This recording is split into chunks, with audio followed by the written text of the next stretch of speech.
6:30. For all those who can, please stand and join me in pledge of allegiance as I call the Board of Supervisors meeting. I pledge allegiance to the flag of the United States of America and to the republic for which it stands, one nation, under God, indivisible, with liberty and justice for all. Thank you. So we do have one agenda item revision, and that is we're going to open up to public comment at the end of the meeting. The reason is we're going to go through a lot of information, and we might have questions at the end.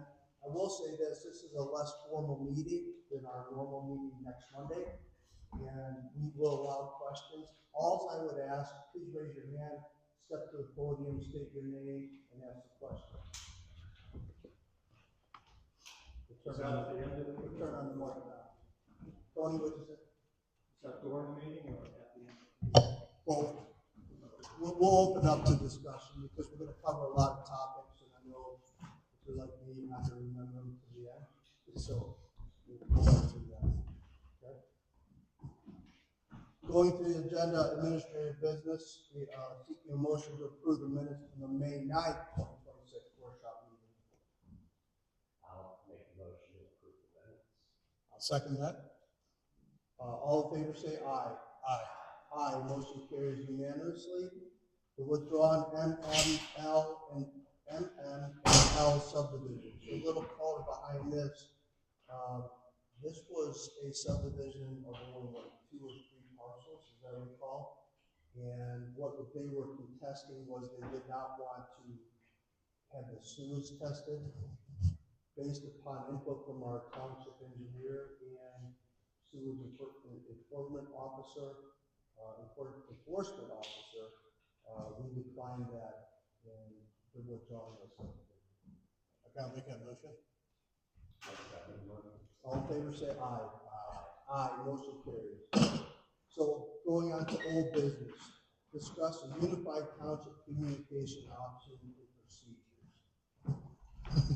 procedures. I'll make a motion to discuss that.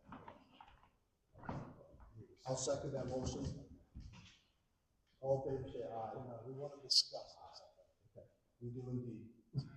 Okay. I don't know if it's something we need a motion for yet, but go ahead. So, I mean, there's various platforms out there, right? There's SharePoint, there's Teams options, there's others. And what we want to do is improve the communication between the various committees, parks, zoning, etc., etc. So we're open to discuss what is the best, most convenient, most efficient option to do that. right? I think it's kind of, if I'm reading this correctly, this is a 2-part deal, so there's going to be communication options and then communication procedures. So maybe it sounds like we're talking about the options portion. Temporarily, we have a group set up called All Departments. I don't know if that's working. I haven't seen anybody using the group. So does that mean that if we set up Teams or we set up some other source of people going to use it? So I think we have options. We have to decide if we're using the option. So I guess I'd start with hey, can you use an email group? I mean, that All Departments group, would that be something? If you wanted to communicate something to everybody in the town, all the committee heads, department heads, like the police chief, yourself, Board of Supervisors, Bonnie, Tony Thompson, whatever. I mean, what would you think would be best? Start to put you on the spot. I think you'd be someone that would use it. What would you prefer to use? If you wanted to do one email and communicate in one method, what would you prefer using? Because I know we've talked about the trucks. You don't like having, text everybody while you're driving. You gotta have one radio that everybody hears. I think it's the same kind of thing for the township. So you have thought. I mean, I don't know the platforms that are Okay. side of it, but I mean, anything that would make communication easier would be great. I mean, I talked to Deb Scott the other day about playground mulch, and she's like, "Oh, the last meeting was a little bit confusing," and I'm like, "I actually already ordered it, and nobody did it." So it's pretty much on that was my fault, but maybe something that was an easy enough email to send it to everybody. Right. So I guess I would ask Bonnie as the township manager. overseeing most of this, what would you, my thing is the old department's email group is pretty easy and cheap, but if it's not working, or it's just because we're not enforcing it.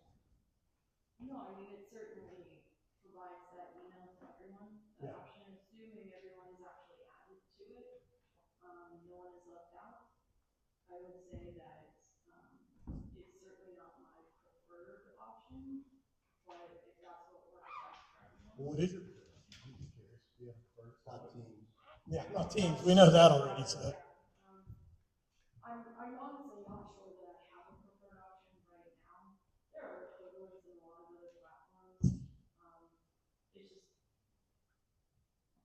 between Teams and Microsoft email, a lot seems to be lost for everyone that I I've understand. What other options are there? SharePoint? You do SharePoint, you can, I don't know what other options are easy that can be universally shared and are secure. That's what it's done. They're having issues even with Microsoft. So that's what we've seen lately, being secure, so. Yeah, go ahead. So, we got a couple options, but communication and then the collaboration piece. So, Okay. just for sending notices out and people knowing what's going on, email's fine, it works really well. But when you're trying to share files and review files and comment on things that, development plan or something like that, Right. it gets really cumbersome with 40 emails. And that's where the Teams collaboration tools come in and really work well. And there's Google groups, there's Teams, Right. and they all have pros and cons and benefits and disadvantages. Yeah, unfortunately, when you get an email chain of 40 people, you stop reading. Yeah, and that's honestly, that's what happens. When you see the same email come with the same heading from 40 different people. People can't do details. That's why we're trying to come up with But we something. need something. I mean, I think the township's growing, it's changing, a lot of things going on, so. I'm not trying to throw it on Bonnie's shoulders, but I mean, for the time being, I guess all departments, and then, SharePoint? I mean, are you okay with using SharePoint or not? I mean, it's still not a collaboration, I mean, I know what you want. Usually, You're not gonna get that. SharePoint's the back end of Teams. That's like Yeah, exactly. enterprise work. So I don't know if there's just a SharePoint standalone. I think you need, like you said, it's the collaboration and then the communication. Right. They're kind of different. Yeah. Okay. I agree. The biggest issue is not, well, actually, there are a lot of issues. It is difficult to get information out to the appropriate people. I think having an email that goes out to everyone in the township, whether it be the Parks Committee, zoning, planning, I think that's a lot, and I think it's more than people want to see. But my issue is the same as Dave's is it's how that information is not just spread, it's who is following up and has who is the point in making sure that things are occurring and happening. In my mind, that's what the township manager does. Is the township manager is really the hub of the communication between the board.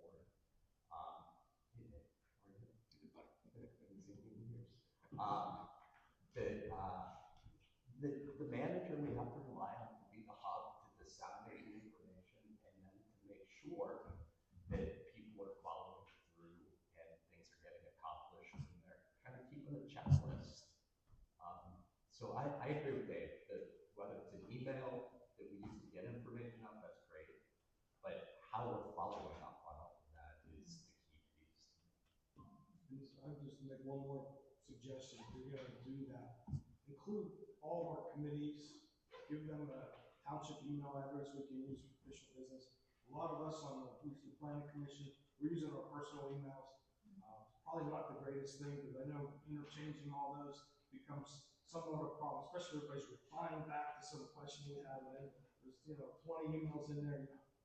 So, if we can keep everything in one place, I had to open up a separate Google Gmail account just for the township business. But it's probably best if it's on a township server.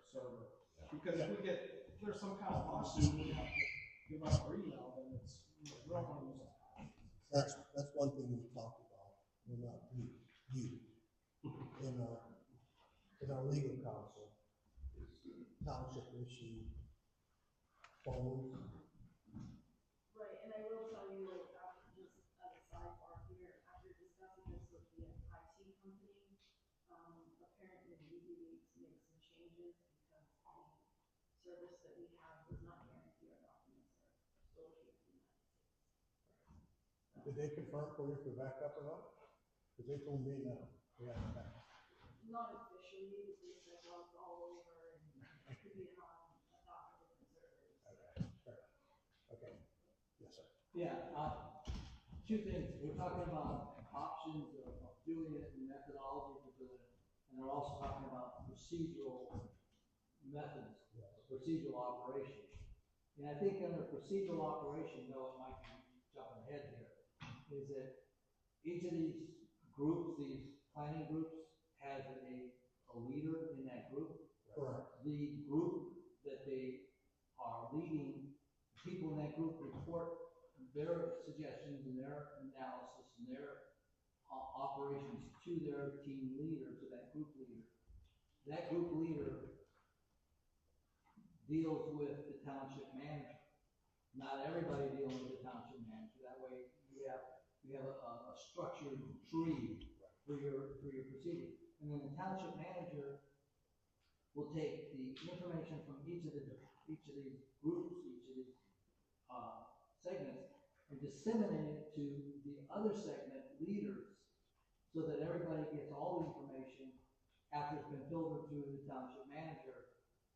But all the team leaders, all the group leaders, all the project leaders will have all the information, and then they can disseminate pertinent information back to their group. So that's the procedural that we should be following. Now, I don't disagree, just so you know that's how this all departments email group is set up. It's the leader of every committee, every commit, like Dave is on it, not every member of the planning. right. Dave. So then we've got that established, and that's what we're doing. Now, all we have to do now is figure out what methodology we're going to do, what operations we're going to use to affect this. Right. Correct. I just think we have to be careful, like you said, about everybody email bond. Not that Yeah, it's we not don't enough want work to, already. you stay within the department head will move things forward. All the And- chain of command. And the department head, when they move things forward, they should copy back to their members. Oh, So that a member knows whether or not their issues are being addressed. Okay, good advice. Okay, so, options, what do we, for right now, I mean, do you want to, I don't know what else we can do.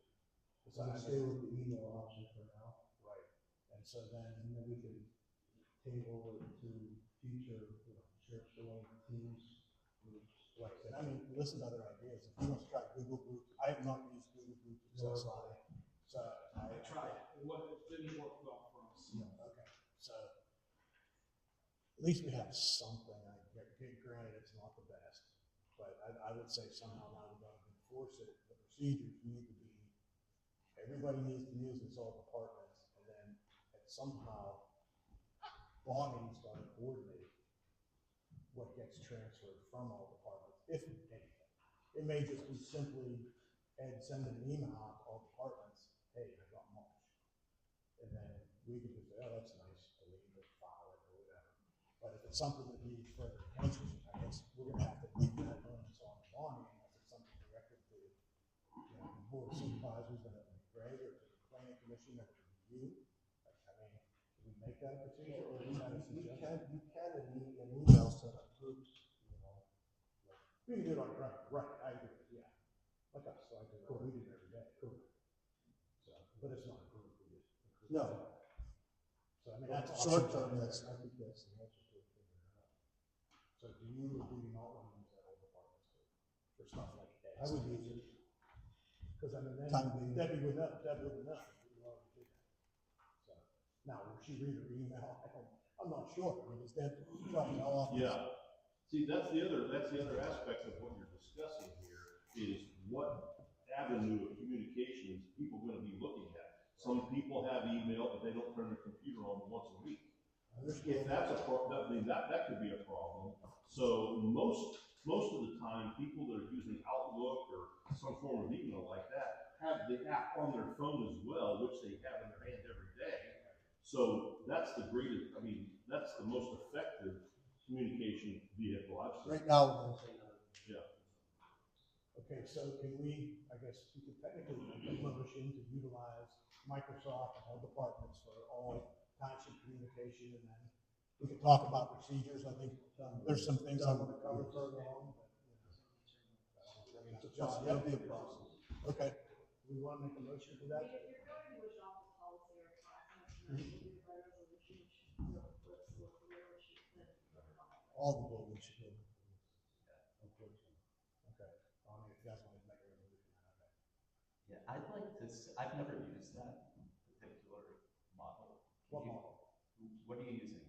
Some sort of Microsoft tool? Oh, it's just like Oh. in your email. You just, Just all you departments. read You just type it in your all underscore departments. If you do that in your email right now, it will, It's gonna go to, here, I'll show you. Right now, actually, for the record, everything that we should be voting on much tonight. That everything we vote on should be other than approving. See, it shows up right there, all departments. and who's underneath that? I would have to expand it for you, but it's all the department heads. All members are right here.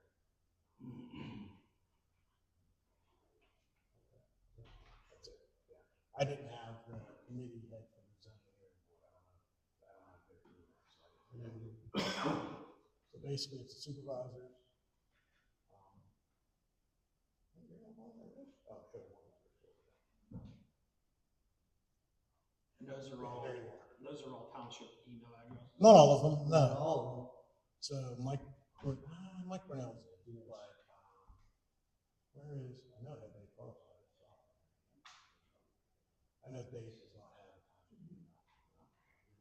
That's something we have to. Anyhow, that's how it Our works. You legal just type counsel all is departments. told. Oh, what? Say what? Our legal counsel has told us we need to have email addresses, township email addresses. Okay. So how would you like to, would you like to reach out to the computer guys, or you want me to say? I can do either one. I'll reach out to them. Okay. Could you all move your microphone a little closer? Sure. Sorry. I'll turn it up. Is that better? Okay, okay. I'll turn it up a little bit more.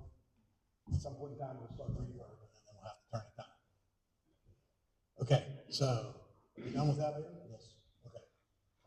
Report back to the Stoffels on information regarding budgeted, scheduled work for Salt Works Road in 2017-2019 time. That goes back 10 years ago. So, Almost. I don't know, I guess I already talked to Ed, and he's got. You hate to throw it to you, Ed. Well, so between Ed and Tom Thompson, we did some, searching for this information. And Tom gave us some information that was from that time period, 17 to more 18, 19. That there was work, that the developer right there was potentially taking on or assisting with. But it didn't actually affect this property, correct?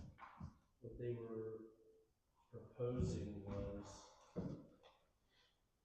water being removed from Spring Lane, which apparently they did. There was like 2 or 3 catch basins that they changed. Catch basin number 2 and catch basin number 3, they diverted water to a different location.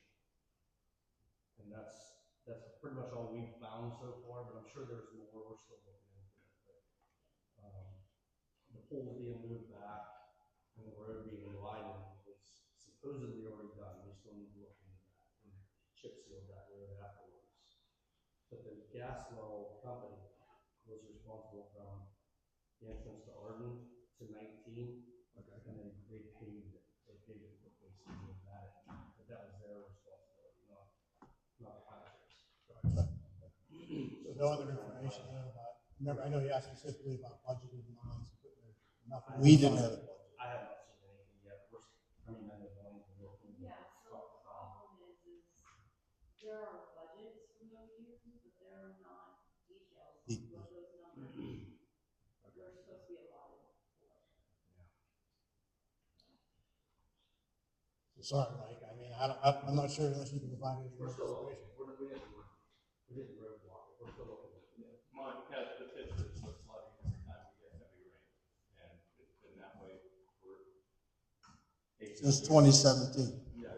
They cut down all the trees on the last one that started Scenic Ridge on March 28, 2018. And I can tell you, I told this to Ed too, it's pretty dramatic, the water coming out, rushing into the hill from where he lives. I mean, I'm not sure how any engineering company would improve that. I mean, it's pretty bad.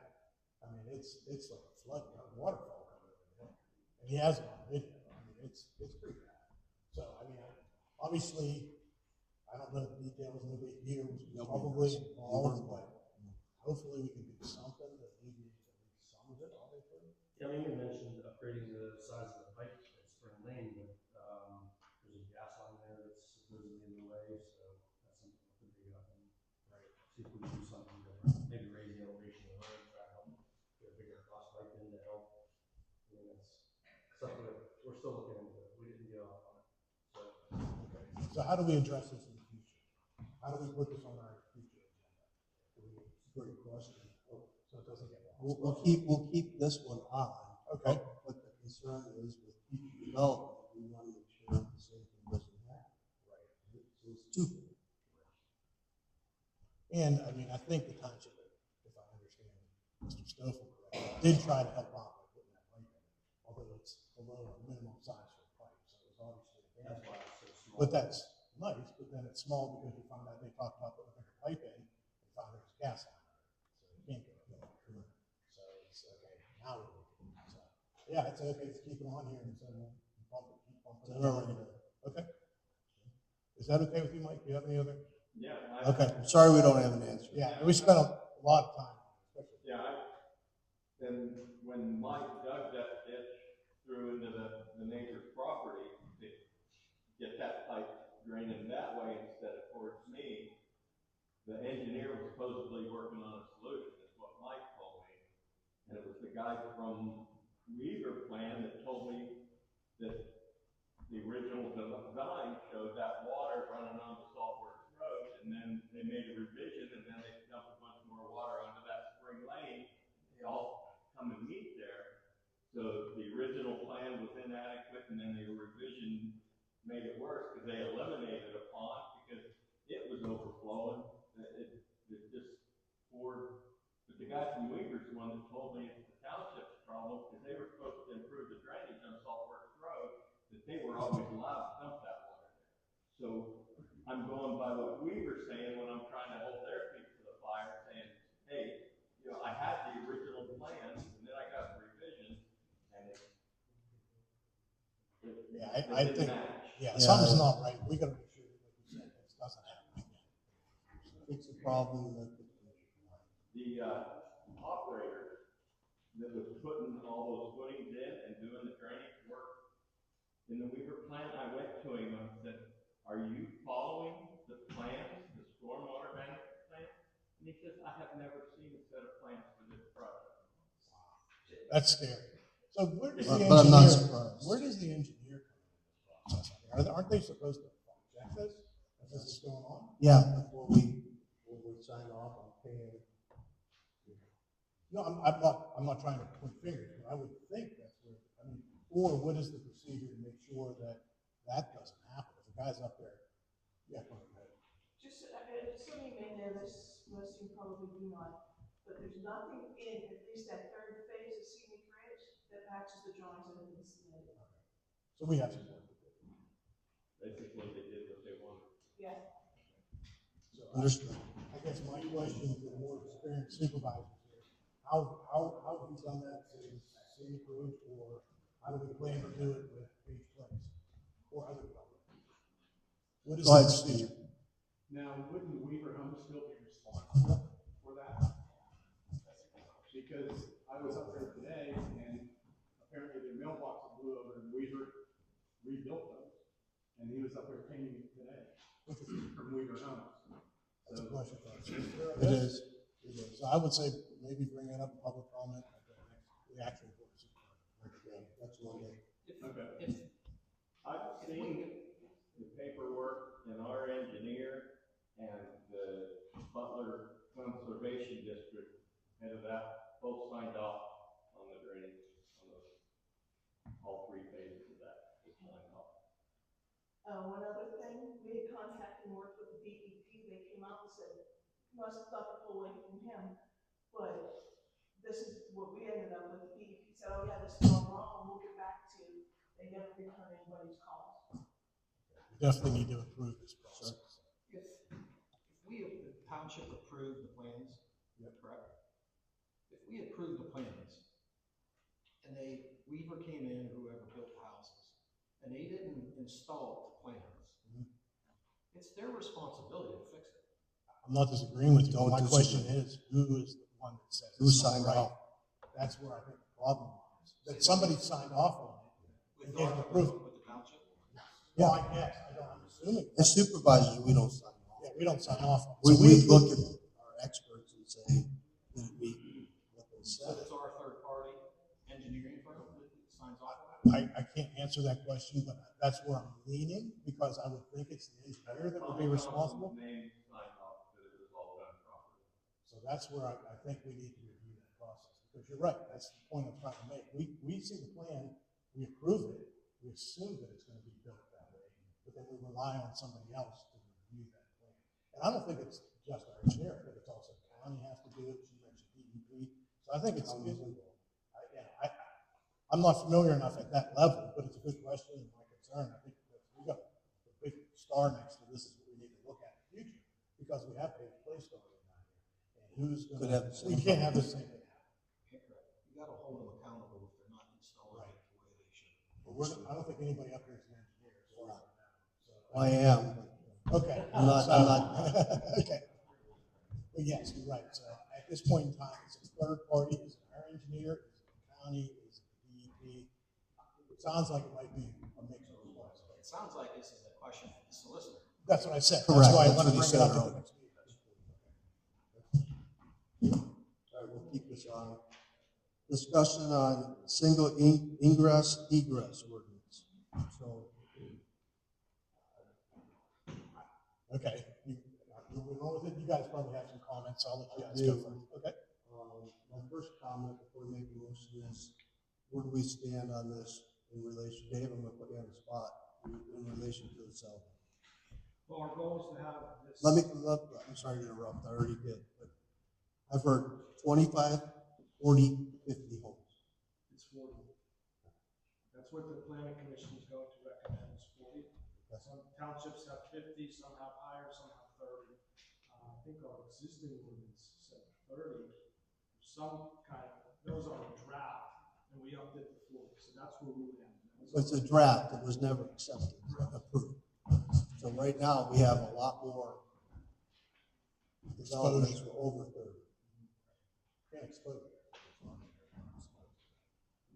So our goal is to make whatever is in our saldo the same as the standalone ordinance, so we can get the standalone ordinance in place, so if there's any future developments that come in, they'll be held to that 40 home limit before a second entrance has to be put in, and then that gives us more time to get the saldo, PRD, and the zoning ordinances all updated. So my next question is, how far are we from having a cell? Saldo's almost done. Our second draft is complete. We're just gonna give it a quick overview, then it goes to the solicitor to look at all the administrative and boilerplate things for the developers and bonding and all that. Then it's ready. However, we don't really want to release that until we have the PRD finished and also the zoning ordinance, because things were changing in the saldo are going to conflict with the zoning ordinance. So we really feel we have to have all of those three collaborated and finished so that we can make sure that there's no conflicts. We change things now, there'll be all kinds of conflicts in the zoning ordinance. And then when you have somebody come in to work, do developments, they're gonna take us for a ride, because we're gonna conflict with documents. So it sounds like a little bit of time. Yeah, so and it's gonna take some time. We're working on it 4 hours every 2 weeks if we're lucky, right? So, anyhow, that was our goal. There was a couple of ordinances standalone we recommended we get in place early, So we have time to finish up with what we're working on. One of them was the data centers. You know, townships seem to be, if they don't have anything on the books, they're being looked at a lot harder than if there's any kind of framework. So data centers, the ingress, egress limits for two entrances was the second one that we're, you know. And just for clarification, I know before I became a supervisor, you did approach the planning commission to try to do a standalone ordinance on a single ingress, egress, is that correct? I asked for input Yes, on okay. that. Yes, I I just want to make sure that the planning commission initiates that. Because I think there's some miscommunication about that. There is. So they did initiate it on their own. Yeah, it was like back in November. Okay, okay. In the data center, you also initiated. Yeah, that was correct? next one, data Okay. center. We've had some residents, they've been helping us a lot too. Yeah, that helps. Funny. Yep. So I looked at a little information on data centers. I saw something recently where they ranked the top 20 states. Just to give you an idea, Texas has 135, Virginia 134. I won't go through all of these. Pennsylvania's at 10. I'm not saying it can't happen here, but my understanding is, and I'm not an expert in this area, it takes a considerable amount of power and water. Right? It does. So, I work in the gas industry, so I'm a little bit familiar with this. You got alleys, Chicago, Columbus, Northern Virginia. Ohio's at 45. They're growing, they're gonna start growing. So the fact that, they do take a lot of power and water, they have some technology that can do closed loop, but the fact that, power companies can't get into electricity, they are heavily looking at Pennsylvania, Eastern Ohio with all the shale gas, right? So they're gonna produce their own electricity. So, connection to the grid, fiber optics. So this area is probably not a high, it's not a high priority area. Yeah. Pennsylvania is in general. In fact, I think Joshua Harrow is promoting it. Starting. I mean, this is a big item in Pennsylvania. I know there's not a lot right now, but it does, from what I understand, there's probably 5 or 6 in Pennsylvania that are planned right now. And those are large ones. Right, right. So We can't, what you're gonna see is as the hyperscalers hit the sites what they want, then what's gonna happen over the next 2 to 3 years is that these developers are looking for smaller sites, and that's where we would probably fall into. Is there any land available and is the electric available? Even then, our township's probably not up. It's not gonna be. Are you suggesting that it's unwise to plan for this then? What's that? Are you suggesting it's unwise to plan for this? No, you should. Okay, okay. I'm just saying. It's high, but it's It's unlikely. not crazy high priority, because we're not gonna have people knocking on our doors right away. Oh, so Dave, I'm gonna put you on the spot again. So this probably is not in cell though, it's in zoning. This stuff- And this is on your radar. Yes. And we're gonna limit it to the industrial area, and there's a lot of things that we're looking at, you know, distance from existing wells. There was a lot we covered. You know, but it was primarily, if we get something on the books, we kind of close the door to them, because they'll go after, they'll go to townships that have nothing on the books, and that's pretty obvious, and that's what we're seeing in our research too. There's no framework, they can pretty much do what they want. That seems to be talking. I think you're indicating the same thing. Go to Homer City, see what they say. That's a good. Yeah. Who is Yeah. that? Or Springdale. Yeah, Springdale. I know Springdale. I agree with Dave 100%, that, I don't know who the other fellow is, but, yeah, we need to keep something so the gates don't go wide. And I don't think the expense is that immense, especially if we do 2 at one I'm time. thinking you, I don't know what you agree. What's that? No, but I mean the expense of doing an ordinance. So my thought is, I agree with Dave. I think the likelihood of data center coming into our township with our topography, our lack of resources, is infrastructure, power supply, as well as the fact that the cost of our property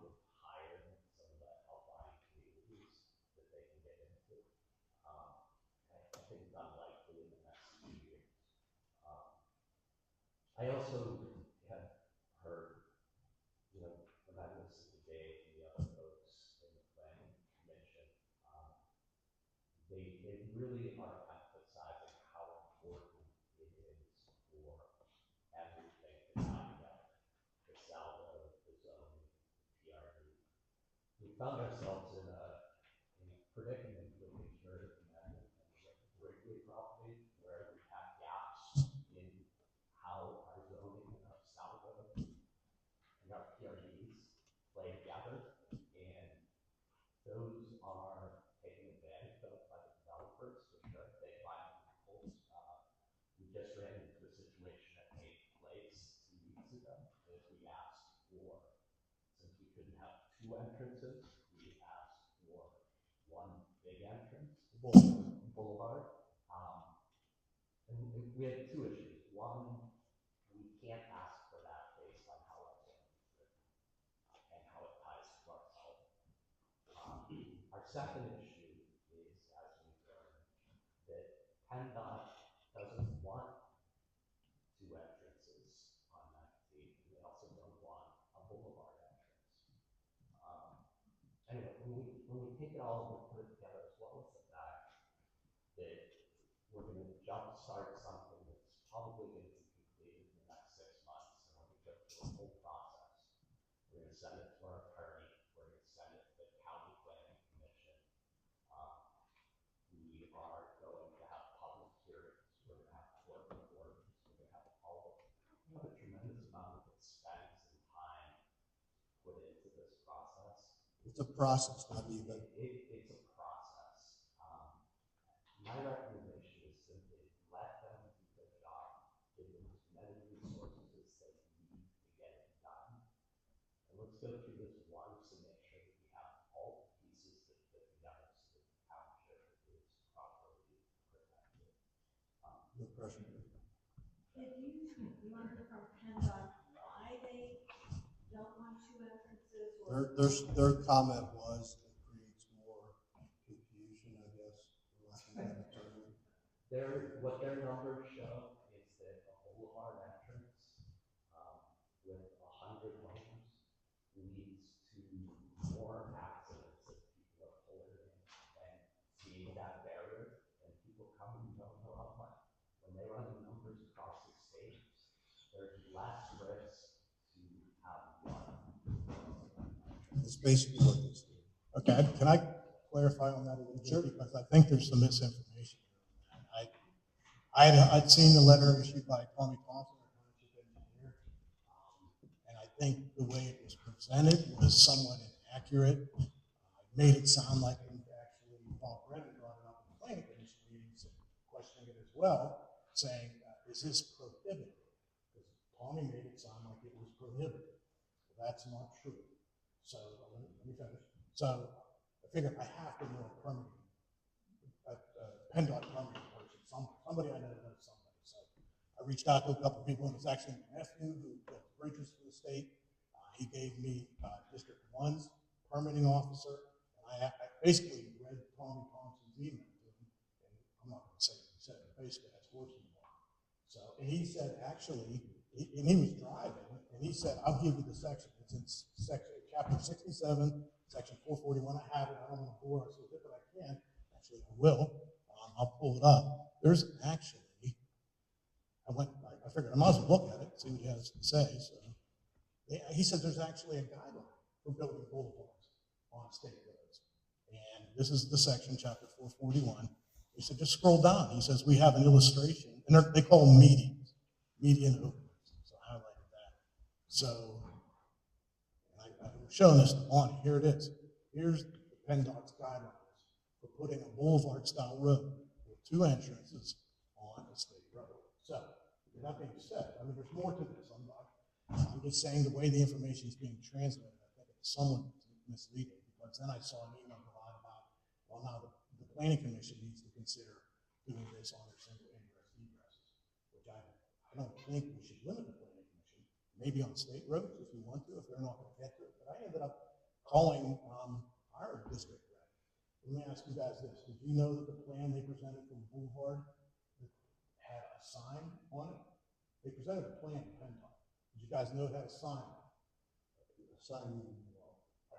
I don't know exactly what it meant, but our district permitting officer said they put a sign on it, blocking line of sight.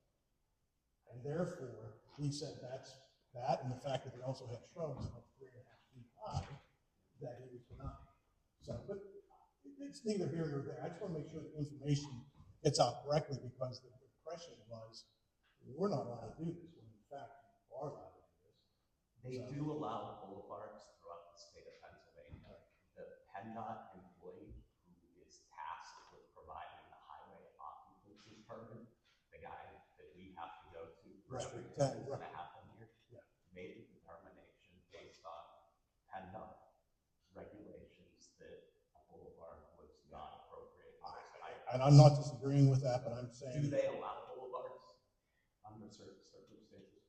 No, what I'm saying is he asked me why we put a sign out there to block line of sight. I was like, I didn't know anything about it. I have no idea. That's why I asked what sign, stop sign? No, It's obviously not. So this boulevard style was presented to our PennDOT guy, and they put a sign out there. They said it blocked line of sight. That's not my department now.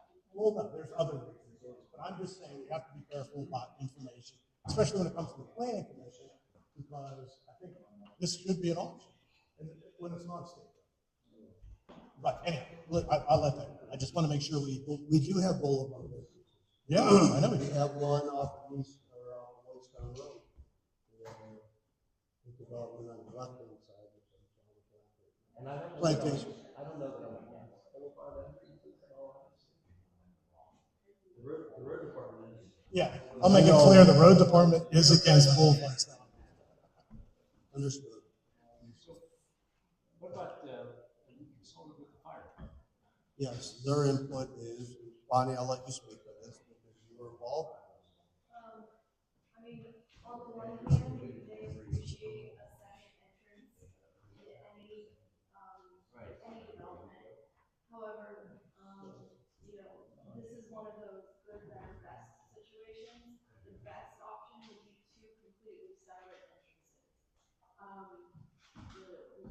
This might be a good / better option than just a single entrance, simply because if something were to happen only where this boulevard exists, one side of it might be open when the other isn't. However, if something happens between where, like, let's say, for example, off of 19 got past where this boulevard exists, so now you're into where it is only a single roadway, it still doesn't help them. It still doesn't get a fire truck in there when a tree is down, when a power line comes down. Which, sure, they are the people who call in those instances, but it doesn't help them get to the fire that exists beyond that path. Why wouldn't it help on that, just for instance, they go around here. She's saying like the wire comes out from the road or a tree. Oh, well, yeah, okay. Worst case. Okay.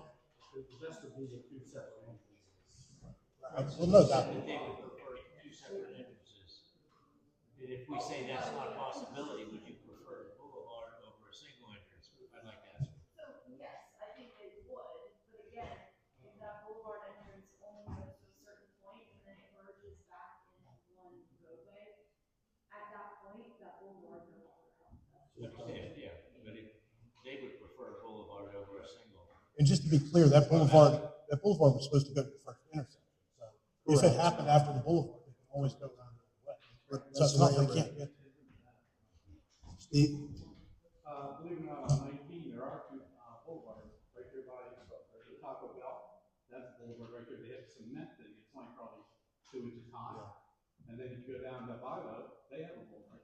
Same thing, cement, about 2 inches high. You can run over it, you're still okay. Probably what the state will tell you, look, they're gonna tell you there's a stoplight there or turning lanes and I'm just telling you what the state's gonna say. Not at the light, but right beside Taco Bell and the coffee shop. There's a boulevard right there. So just to be clear, the boulevard style option for this particular is off the table. I mean, there's nothing we can do. And as Supervisor Markup mentioned, it is deceiving. I would pull the ordinance, the chapter from PennDOT back up. but they say if it has to have more than 400 or 500 ADT, which it's confusing between average daily trips and track. We're under the number. So we're literally just under the number to be allowed to have. Basically, what we're told is you can fight this, but you're gonna lose. Because, Dave, I didn't put this on you, we don't have it in our ordinances. There you go. Well, it boils down to, this is a safety issue, which is overriding everything. If you can't be safe, you can't be doing it. And the daily travel in there is 447, according to one of these surveys. So they're over the 400 limit. Well, no, it's their number is. It doesn't make the cut. They call it something different. They called it 800 plus daily trips in and out. Yeah, so they figured 894 or something.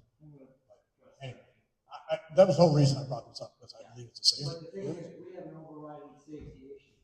Are you gonna let 124 homes be subject to one entrance where a tree can fall and block emergency vehicles from getting any emergency vehicle coming? It's not like we don't have storms and trees coming down around here, you know? So we have 124 residences with what? 3 people to a resident and 600 plus people. That's almost the entire population of Harmony, and it's got one entrance and you can't get in, and we're gonna say, oh no, you can do it. We're not worried about the safety factor. They're not going to approve 2 entrances for that number of homes. Yeah, PennDOT's not going to do that. So it would be a vote of the supervisors approving or disapproving for safety, and people fight it, and we'll probably end up in a legal battle. But I agree with what you're saying. But the topic here is the single egress ordinance. So I heard from Mr. Martin. I'd be curious as what Mr. Kessler has to say about their desire to put this through. Well, that's why, like I said earlier, I hate to put Dave on the spot. Oh, yeah. Again, I'm using this phrase 4 or 5 times. We have to have it in our ordinance. I agree. There was going to be a standalone ordinance last October, September, when they talked about it. And so they're planning, it's now April. Right. So I guess that, since this is the topic of discussion, I think more importantly, the idea of it being a standalone ordinance or not. I'm curious, Mr. Kessler, what your opinion is. You guys are complete, right? It's done? The single egress ordinance is done? 95% done, yes. Okay. We can finish it up next meeting. And then numbers 40. Yes. Numbers 40 homes. 40 homes, Yes. yes. Which has always been, if I understand correctly, back in November. Actually, it was before that. You talked about, well, I don't think you voted on the 40 It homes was back 30 and then it was 50, 60 from our Okay. township. So the only downside with having a standalone ordinance versus being in sale is we're gonna have to go through a cost in the process that Rick's laid out. Right? We can certainly look at that. And we also discussed with our solicitor previously about having multiple in one night. So if we wanted to do like the manager's ordinance or it's going to be, cool. So there would be some costs there. Cool.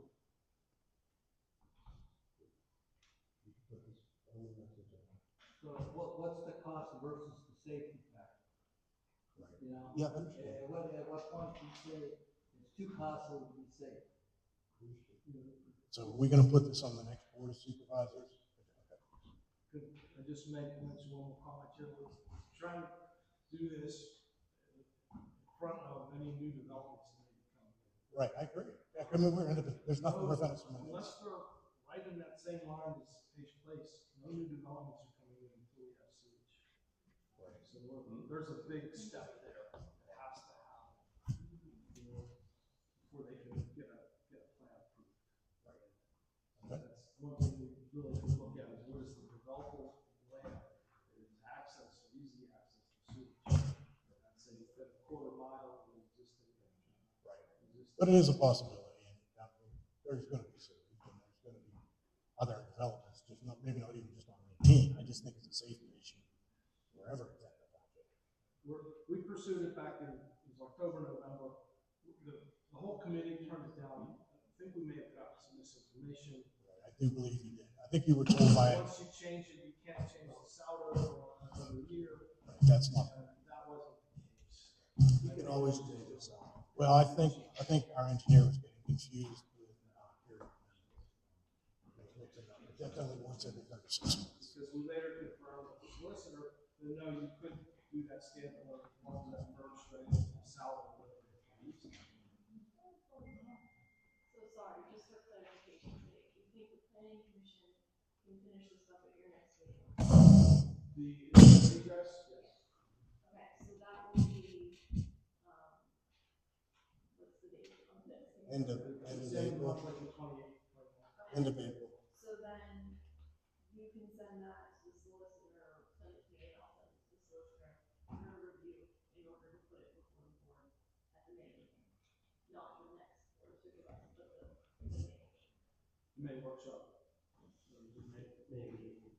Well, the regular meeting where they could. Yeah, the regular meeting end of April. Either way.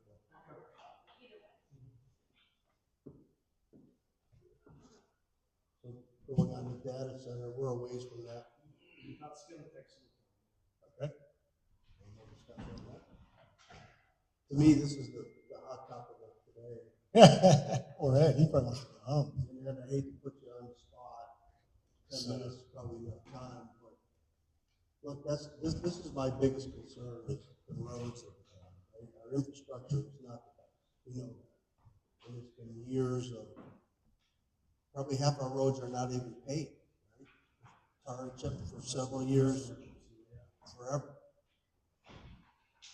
Could you explain the colors? Yeah, so I'm gonna let, so, I just like, That's not the one I sent you today, is it? that's the one, yeah, I just got out of my email. Is it look different? The one I sent you today doesn't have the purple.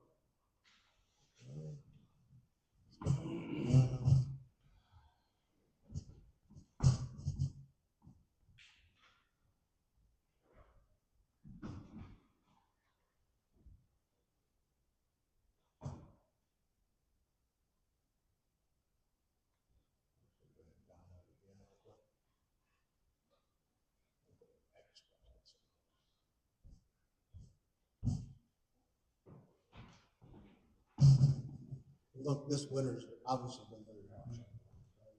Had a lot of snow, a lot of plowing. We had, well, it was very cold, but we've had up and down temperatures, and our roads are showing the wear. This is our big, to me, this is our big challenge, the biggest challenge over the next 2 to 5 years.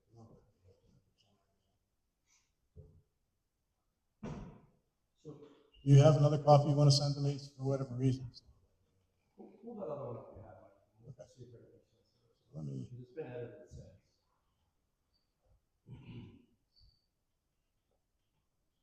we'll just rename this. Maybe it's the name that downloaded it. Where's my name here? Just put them up. Oh, it's on. The little icon. Okay, sorry, I missed it here. I thought that's what it was. Just make it a B1 without attachment. What? No? Still not opening it. I don't know why. Here's the one I had before.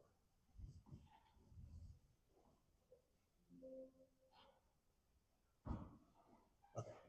So go ahead. Okay, that's still all, just a little bit, like the light blue ones are projects that are on the schedule for this year, they've already been budgeted.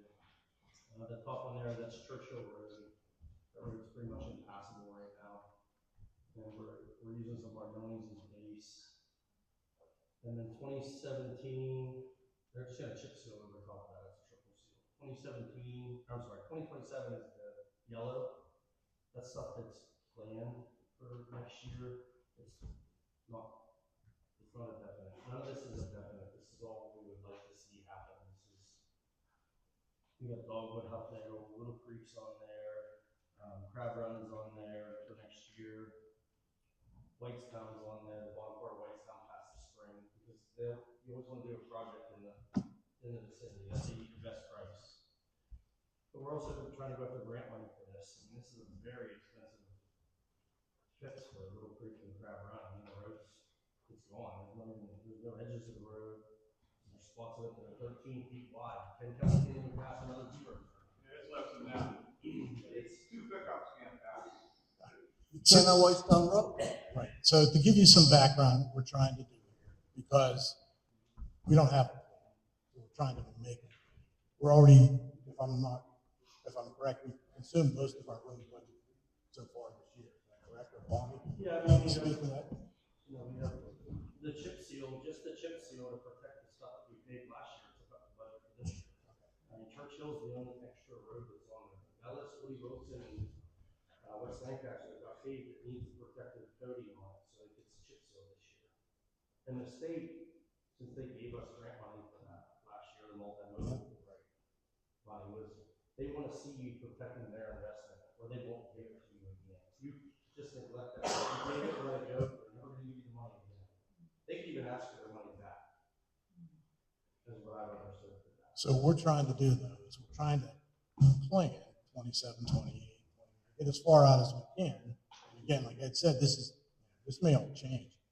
We are trying to go after multimodal, which we won't get until October if we make the grant.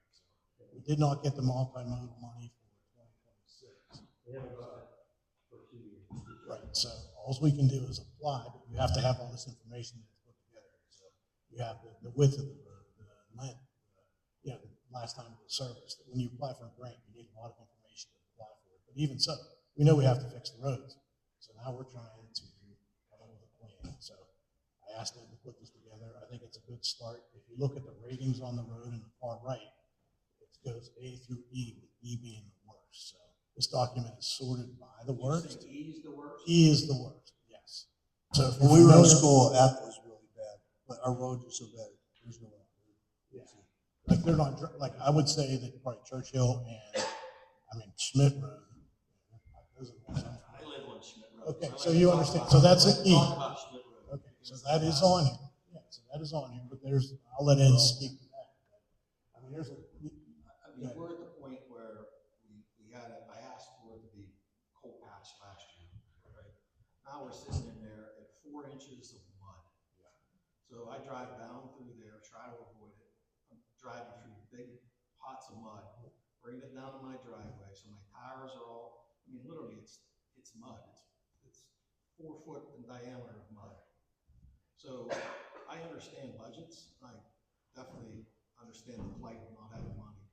But at some point in time, you all are gonna have to send someone out to patch it to get by, right? Because I know you can't pave the whole thing, because when you did it with millings. You didn't really do it the right way. It was done with millings. It didn't last very long. But we're at the point now that we're driving in mud. So at some point in time, within the next couple months, I would look to see that you guys can get at least, I understand, go out and look at some of those potholes, mud holes that are 5 foot diameter. So I met with the Conservation District this year, and I feel like I've kind of wasted my day a little bit. They do want to offer us a little bit of money for drainage and stuff like that. The drain pipes that's the cheapest part of the process. So for us to chase them down for that little bit of money, they won't pay, they won't do any kind of resurfacing, they just want to help you drain. But we've already talked about, as soon as we get done with this Churchill project, while we have the machine rented, if we have time, we do plan to go to Schmidt Road, dig those soft spots out, drain them properly, and put rooms in. It's going to be a patch situation for a couple of years, but we want to get the mud off there, at least give you some days. And Ed, can you touch on what happened? This is the kind of stuff that I'm into. You just sent an email out today about Churchill. Churchill. Can you just touch what you went in it to fix it? What happened? So this morning, this drive, that's the time to do a proof. Excuse me. We loaded the truck out, took it out, and did a proof coat down both sides of the road and started painting it out. Well, I didn't even take enough paint. I didn't realize the road was that bad. I knew it was bad, but I didn't realize it was that bad. So we ran out of paint, but we had to go home. At that point, I realized this is not going to be efficient for us with our main excavator. And I sent out an email requesting approval to hire a contractor, because at this point, we could run another machine, but we want us to drive the trucks. We need more guys. We need more guys to drive the trucks. So if we hire a contractor, we get the operator with the machine to dig this out. We're going to try to get this done before May 13th is when we chip seal. So we do a lot of work for 3 guys, but that's the kind of problem. Three So now- guys and no money. Right, and that's the thing, so this is what, $1,500 a day or whatever? Yeah. So, I mean, so now, you know, it's, if it's not in the budget, we have to carefully allocate where we're pulling that money from, so, but it needs to be done. And like you said, Schmidt Road, while we're renting this machine, he can even work another day, or 2 days over Schmidt Road, we don't even know that, or do every slope. So I told EJ if we're done, Sharp Road fast enough, we may send him out there to do that. Okay, so he's aware of the He wants to possibility? work for a week. Okay, so there, yeah. But that's the kind of unfortunate, it's more cut and dry. We're trying. We drive the roads a lot. I was driving around today, and some guy called me and said, why are you up here? I said, I'm looking at the roads. So, I mean, I don't think we need to talk about this too much longer, because I mean, we're just trying to address it. We're trying to share with the public what we're doing to address it. It's not fixing. I'm sorry, did you get the reclamite put in this auto? Is that in this auto? The reclamite? I thought they were talking about putting that in the salad. It's a recommendation for the, so reclamite's the cheapest, asphalt treatment, I think like $1 something a square yard. And do you have the? I'm gonna pull it up right now. So, the best way it was described to me, and I understand, and I can explain it best, it's the same as buying a new car and whether or not you wax it. So they had a whole presentation here on it and everything like that. It adds about 7 or 8 years of life to the asphalt.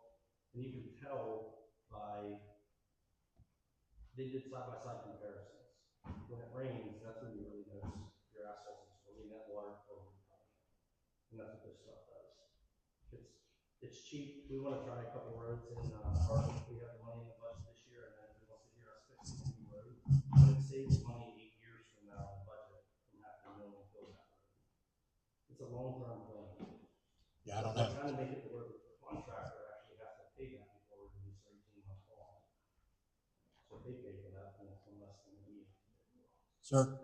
Just before the word, if, in the future, when you put something like that up on the, board, if you could make a dozen copies or so to pass out to people around here who can't see it.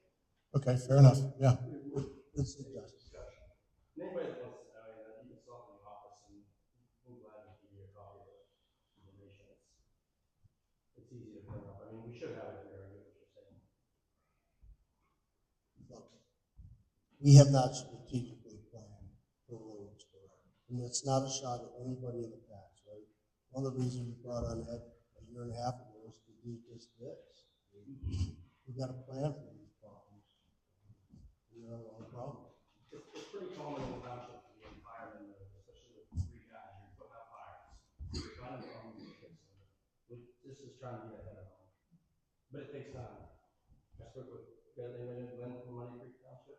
He's been doing it for 22 years, and he said he's still on fire, so, but his roads look better than ours. So, that's not saying much. But look, we've been proactive. Look what you did on Whitestown with the millings, with stabilized gravel. It's helped. We're trying to do things like that. It's in the budget Prevent it. again this year.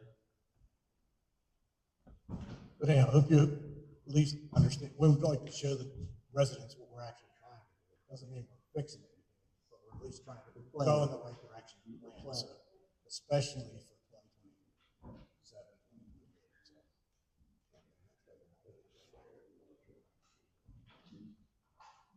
Fee schedule. Yeah, review and modify the township fee schedule. So we did modify those in 2025 and 2026. And what we did was we benchmarked other communities and towns. And that's the right thing to do, but that's what we did. We increased the fees significantly. So I did have a spreadsheet because you asked me to do this last time. So there are some things I wanted to cover, just real quickly. This is a basic spreadsheet here. So I did pick up, this is the examples I gave you last time, 2 homes, one's like, yes, I don't know what the houses in Egress are. Let's say they're 300,000 and 1,800 square feet. If I'm way off, I apologize, but this gives you some idea. This is just the zoning permit. This doesn't, speak up and zoom in. Okay, give me a second. Thank you, sorry about that. So the idea was, here, I think you had a question. So this is what our impact fees, well, I don't have them here. Actually get ours, but it's hard to calculate, but actually owing data. So basically our fees in Lancaster Township compared to Sewickley or Cranberry Township would roughly be $1,000 for a house like this. And for a 3,000 square foot house, he said it's actually the same. I could open up a Zemo, but it's right around $1,000, $1,500. So yes, are we close to Jackson Township? Sure. Are we close to Sewickley or Cranberry? No way. And this, in addition, Cranberry has impact fees as well. So they have the transportation impact fees, park and recreation fees. I just think we're losing out on a lot of potential income to support our infrastructure, so our roads, our staff, equipment. I mean, I think we're shortchanging ourselves. Yeah, and look, all the builders do is pass it on to the home, or the block, right, the builder will pass it. But the rounding error is what we do all. Right. But just, it looked, when I looked at ours, it looked very similar to Jackson Township. So if you look at the difference, the surrounding, if you want to call them surrounding townships are taken in, I did understand, but I narrowed it down to these three just so that we could see it before. And again, if I did all of Cranberry Township, they were a little late to the game with the transportation impact fees. They're, now they're fully, they're collecting a decent amount of fees. Does that, what do you call? So these are just zoning permit fees. These are zoning permit. This is just building. Yes, just building. Not include impact? No. Yeah, so this is simply zoning permit fees. I'm not trying to, I would like to make this much more complicated. I would like to talk about impact fees, which part of this conversation I'd like to know what our impact fees are. Yeah, so, but I'm just saying for our zoning permit fees, I think we really should change ourselves. And I may be wrong the way I'm reading this, but I did have Owen reply. He went through and demoed, he worked with NDIA to get up our numbers. But it sounds like we're very similar to Jackson Township. I think we're a little bit more than Jackson Township, but I think we're leaving a lot on the table here. I think we're leaving a lot on the table by, I'm guessing Cranberry Township will probably get $3,500 to $4,500 per home on their transportation impact fees. Which leads me to the question, I know there's, you told me there were impact fees. So we don't have those in our ordinances, right? Or do we have those anywhere? I can't find them anywhere. So the impact fee is, what I know is it's 100% above board. And I believe that it has something to do, it's $2,000 per ward. Per door.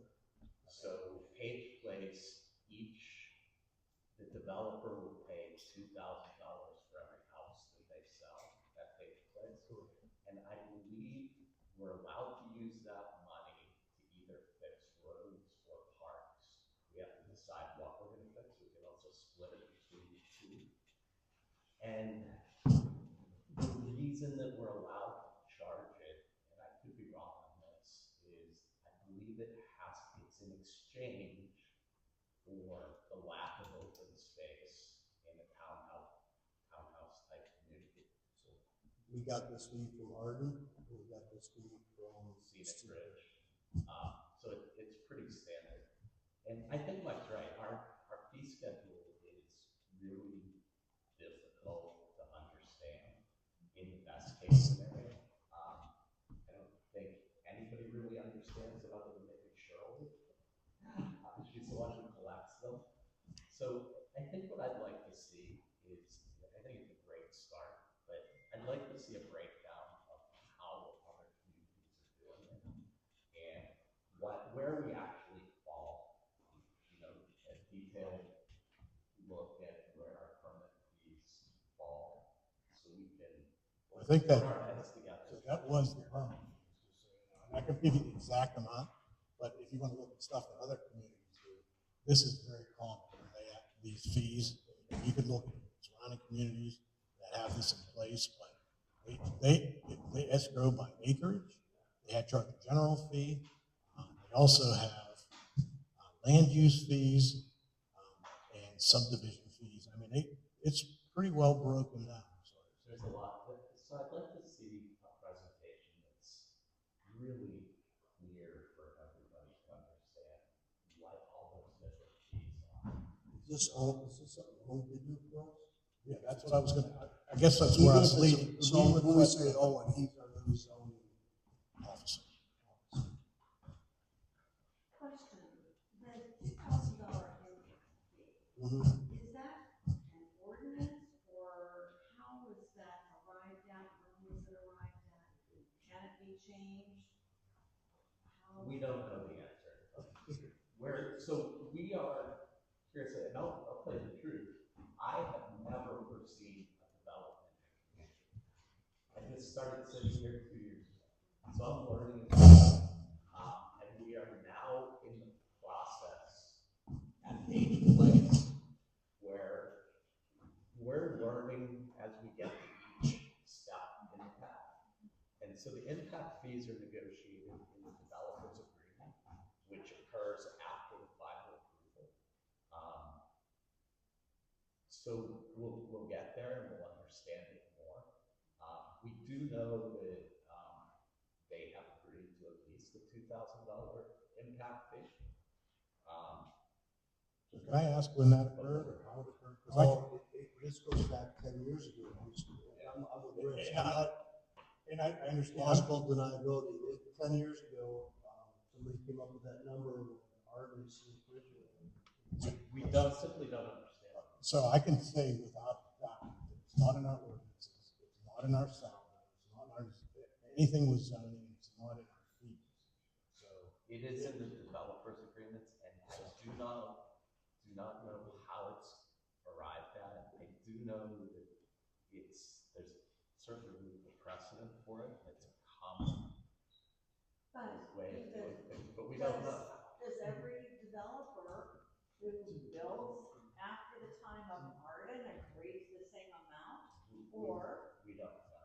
We're gonna have to. yeah, I guess get to the bottom. That's why we're bringing this up. Maybe we can get more. pardon me, we just say, Maybe it's better if it's not that ordinance, maybe we can get more. now, see, but in the same situation, we talked about how the boulevard style, or our solicitor informed us that boulevard is not in our ordinance. So therefore, she would defend it, but we would lose. What would prevent the developer from challenging this? Say Page Place comes along, they say, no, I'm not paying for that. We don't know where the precedent is or where the power I comes. think it needs to be written down. I don't think, It's something that we do need to. okay, well, I think We're that's having something. this discussion. So how do we, How do we know they even paid us all the money that they're supposed to pay us? Because I counted the number of houses up in Arden Woods, there's 272. We should got $544,000. And as far as I know, the park fund only had 280,000. We spent 20 out of that. So where's the 166? They use half of it for roads. For roads, we said that Oh, earlier. you did? Yeah. Is that the same way with Scenic Ridge? Yes. There's 167 there, that would have been another 234,000. But I thought Arden Woods was designated just for the park, the $2,000. I'm not aware of that. That's what I had heard. so how do we go about resolving this? To make sure. I think we start by talking to council and exploring impact fees. Should we engage Owen? Do a I would presentation, like you said. engage Owen first and foremost to benchmark where we're at. And where other, you brought up, we don't want to look at Jackson, we're pretty low. We look at what Cranberry does in other areas. Look, again, if you're building, let's throw a number, $500,000 house and the impact fee is 5,000 versus 2, it's around it. Right? I don't disagree. Ask for the money. I think as a township in the position we're in, we can see it right now. We're out of budget on our road. Yeah. I mean, there's other areas where we can, why should we be suffering as a township? It's not to mention when Page Place goes in, the road crew has to, go and plow, maintain, the police have to, who knows, 3, 4, 500 people in there. I mean, EMS, there's all that. So, wouldn't you want, I would think that we would want best practice, right? So best practice is understanding what other towns. Sure, that's what I was how saying. other townships. I said benchmark, but we don't want to benchmark something that's bad. Right? But look at all of them and figure out what we should be doing. I mean, hey, can you guys stop talking, please? People are having trouble hearing. Steve. But Mike, you had pulled up a slide earlier. Okay. Different types of fees. Okay. Oh, you mean in addition to the zoning permit fees? Yeah. Yes. Can you pull that back up? Sure. So these are called land use fees. These are very common. Granbury uses these. This is from another township. What is that? I can't read it. Okay. Yeah. Sorry. Just you could explain it to me. So these are additional fees involved because of the expense to the township of building. And So- that's above and beyond the fees. So this would be called a land use fee. Yeah.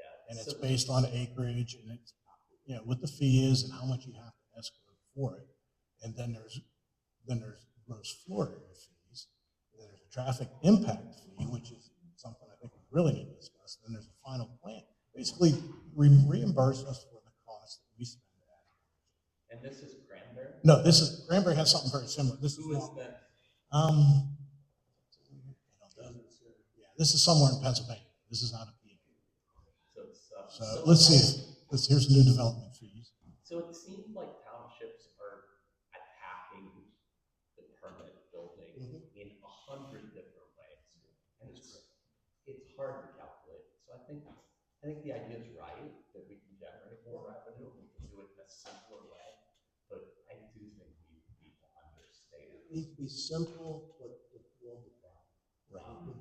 I'm just saying we don't do any of this.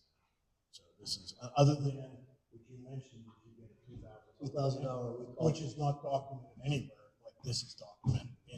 This is out of a township ordinance, whatever, resolution 2005. I don't have the township name here, I'm sorry. So it's worth looking at, but I think we need a lot more information. Yes, I would like to just get it on the table. So, this is We're something. having this discussion. Right, so that's why I brought it up. I'll try to give you some information. Yeah, can we jump ahead to the slide that on page place? Yeah, the revenue.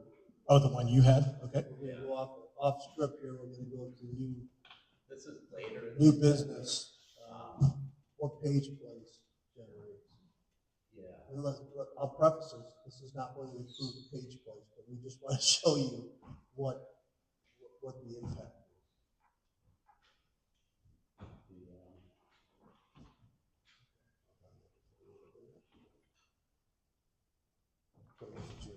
Yeah, so I think Pat Sterling may have asked the question at one of the last meetings. And I think the comment was,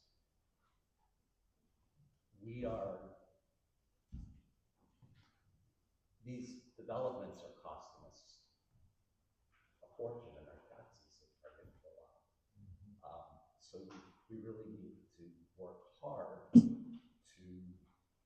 try to limit some of the development to keep taxes low. So I went through, make that a regular size.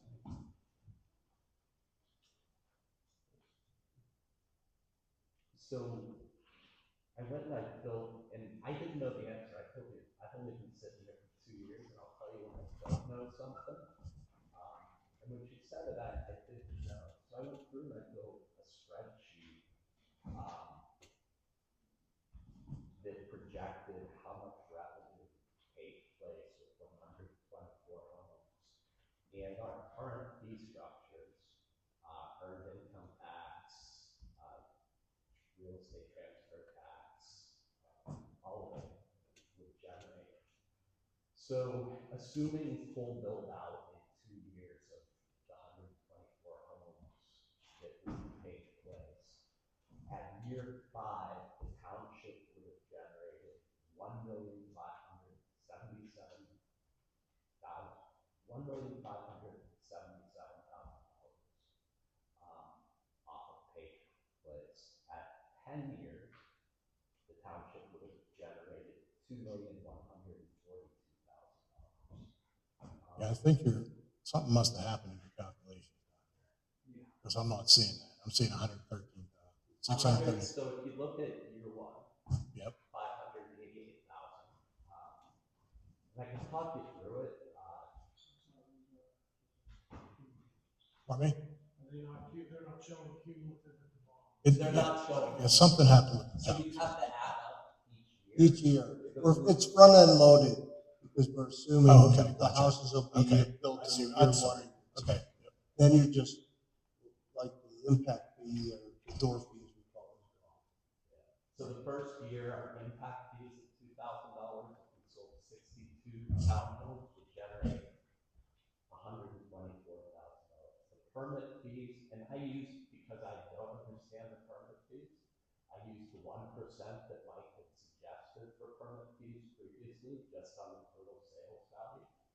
At 62 homes with an average price of $350,000, that would generate $217,000. Yeah, definitely not under our current structure. So at the end of the day, though, development, although something we all want to control, is built in a way that makes sense to us and retains the rural feel.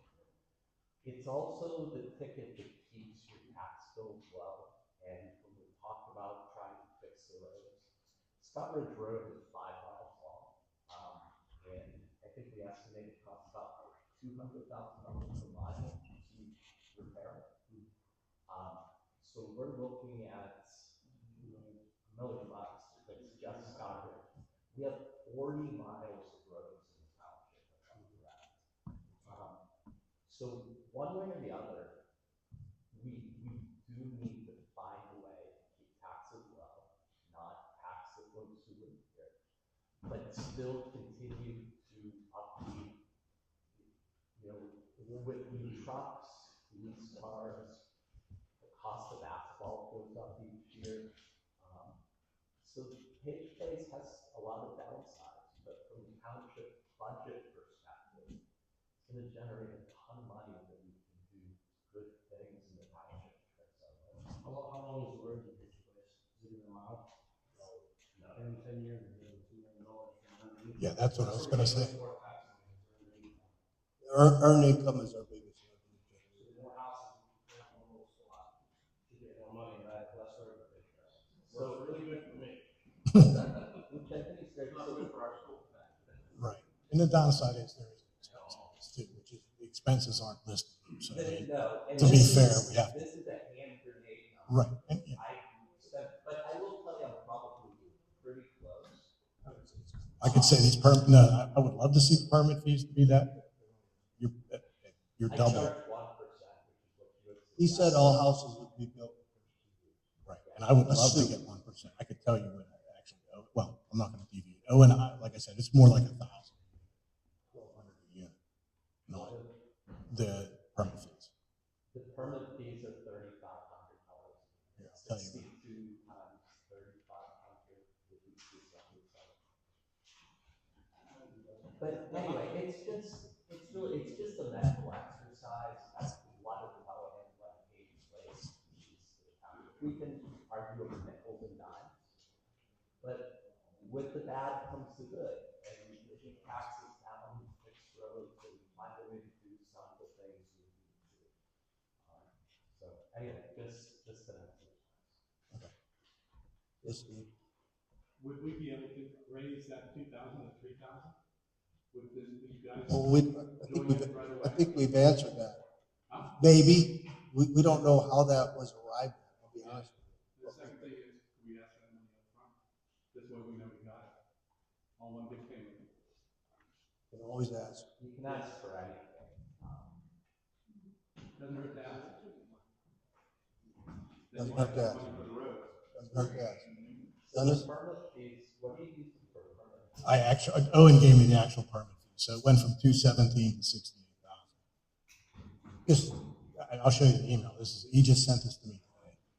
So basically, fees are examples that we provide, which are $1,163.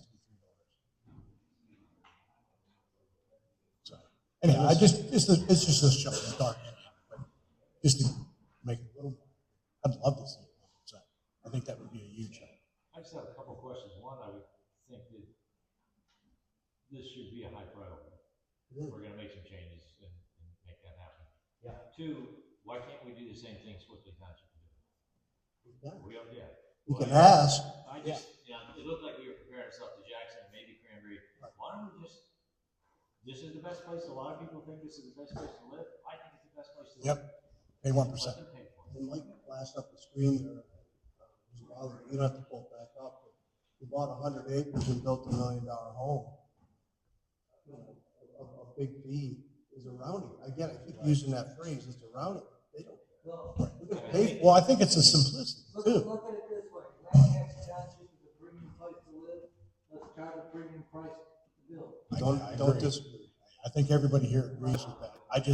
The calculation process could be very complicated. A lot of them, like Jackson, does square footage, plus this, plus that. It's like 1% of the finished cost of the house.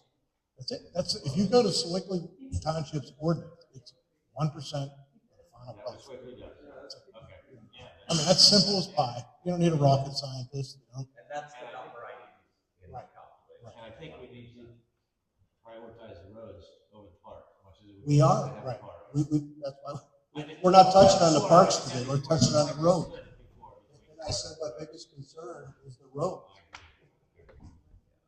So Chairman Marcotte, since you used 1%, would you be in favor of making a motion to make our zoning permit impact fee 1% of the total cost?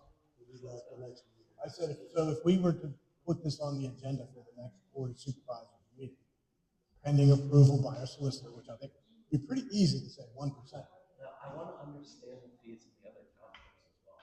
I don't want to 1% might not be enough. because they may be charging more.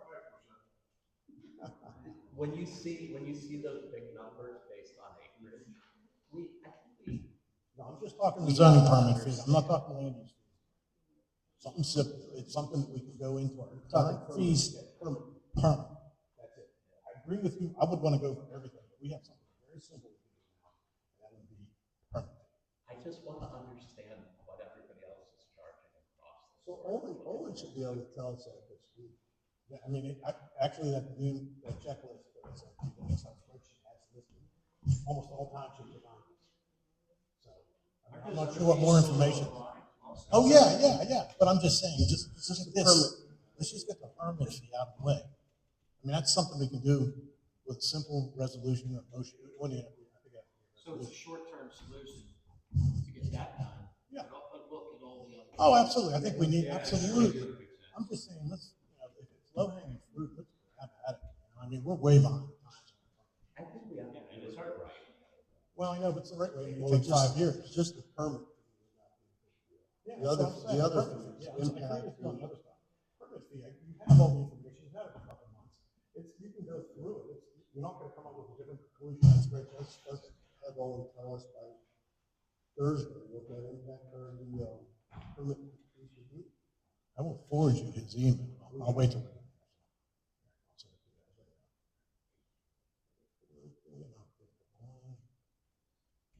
How about this? I'll send it all.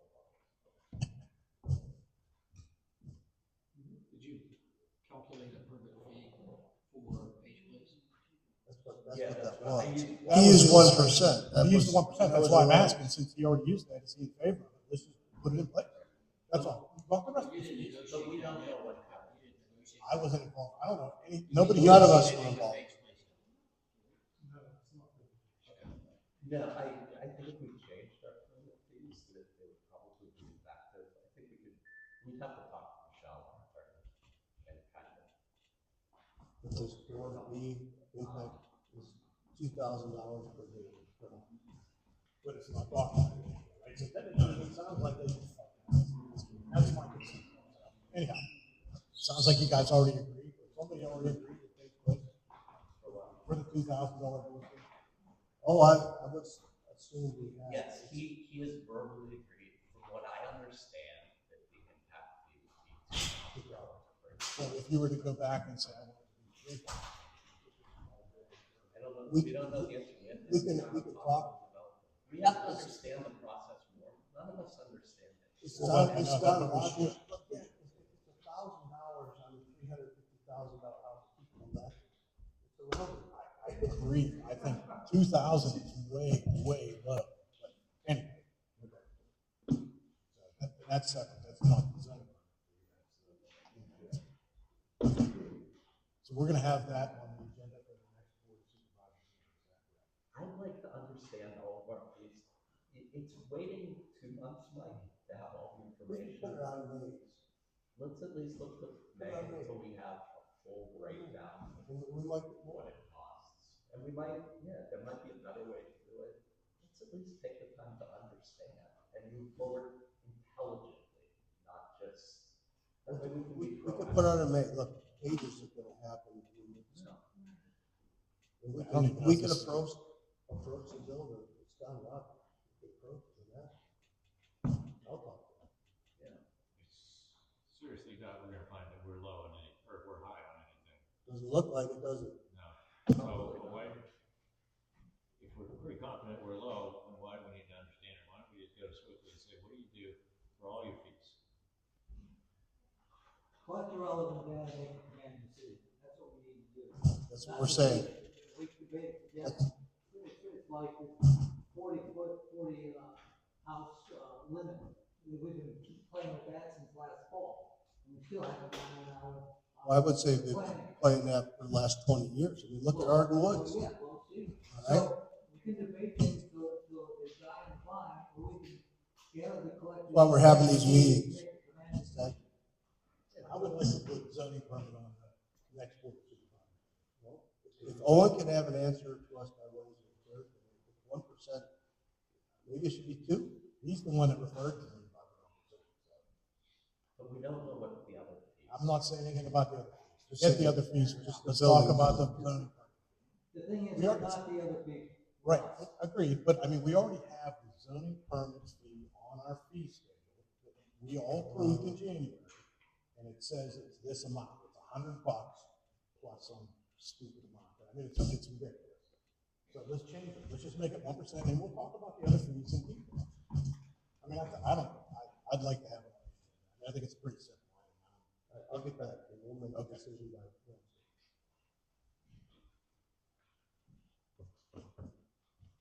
Income asset review. I don't think we're ready for this. Look, Bonnie's only been here 30 days. I'm sorry, sir. I'm sorry.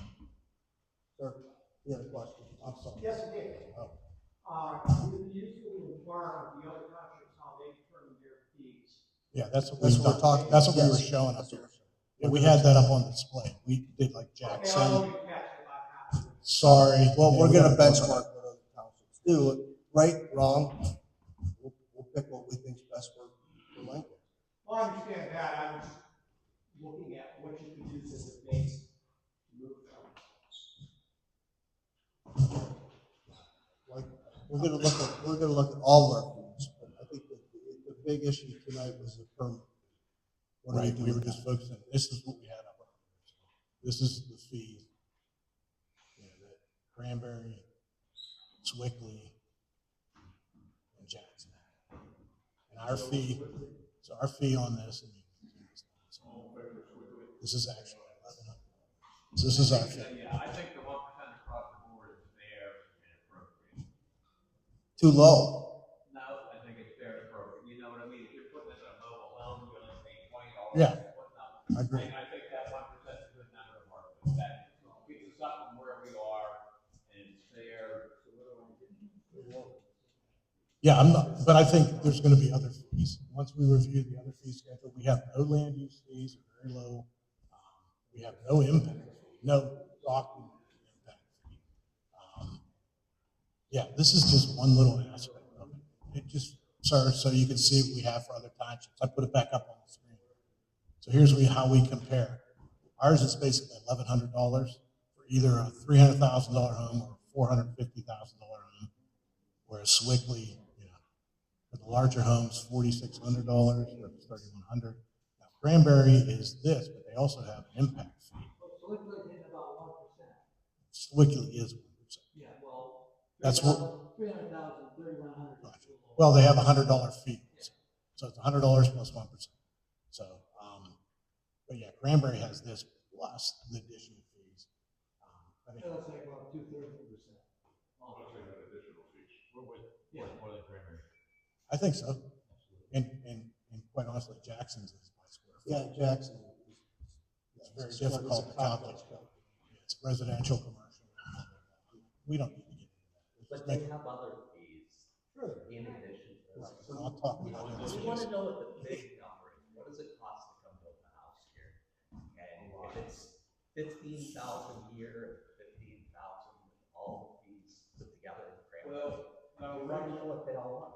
Much of the referee thing, that being said, I agree with you 100%. But if we put 1% on the building fee, can we not, once you understand what the other fees are going, can we not add them onto, as opposed to Absolutely. the 2% fee? Once you understand, and you can get back to it and say, this is what we need to do. We want to put on a $200 asphalt fee. We need to do this or that. Once you understand that, Rich, come back to us and tell us this is where we need a rain gutter fee. We need whatever fee, but I think the 1% fee for that is fine. Whatever fee that you think we're missing out on, come back to us.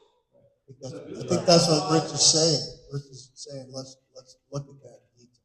Well, sure, and that's what Rich wants to fully understand it. For us to have no clue at the meeting. We don't either.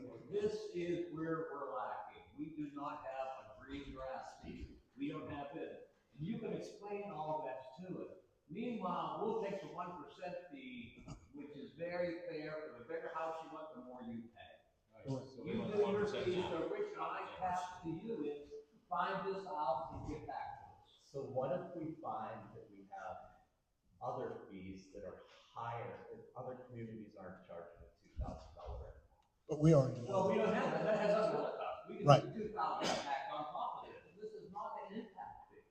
We already know that we have less. On top of our fee. We know that. Yeah, we know we're way lower than other communities. I mean, we have no impact. We have no documented. Right. We don't. So that's what Rich. Well, no, we don't. We Rich don't have will any look document. into that and get back to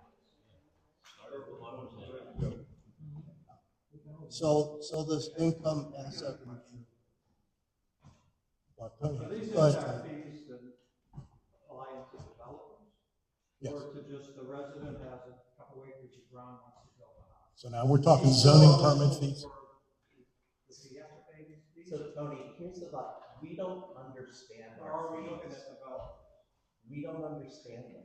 We don't know how it's all working, so we don't. I guess another question I have is, what do I get for paying a $5,000 impact fee? What services do I get? You know, live in the community. Yeah. It's an initiation fee? Yeah. Initiation fee. Look, we're getting off topic. Look, let's put it this way. Let's put it this way. But that's where it gets confusing. So we're not talking about an impact fee. We're not talking about an impact fee. We're talking about a zoning permit. Not permit. The impact fee is on the list. So that would be for developers. Yes, and the zoning permit, building It permit doesn't is for affect you if you everything. have a house. Would that be for an addition on somebody's house? Yeah, but it would be 1%. It's an initiation fee just. We're getting off track. Yeah, We're getting way off track.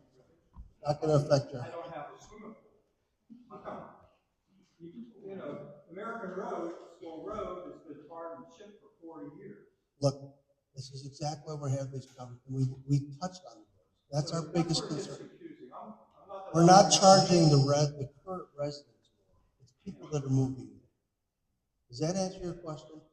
Yes or no? It'll be for people coming in. Correct. That's Impact right. fees, Yes. You're all right, Tony. You're good, Tony. Since we're on this topic. We're not on. We're actually not on. The answer was yes or no.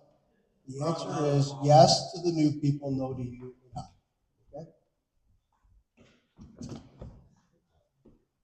But if I want to build a house on my property, I'm going to be hitting. Correct. The The answer building is yes. permit fee, yes, not the impact. We're not ready for this, right? Or did you want to? And look, I don't want to speak. Go ahead. I think you had something. I have some information, I don't really know how it compares to what you were looking for. You want to show us real quick? Is it something you just look at real quick, or did you email it? You want to take a monitor, or you take that one?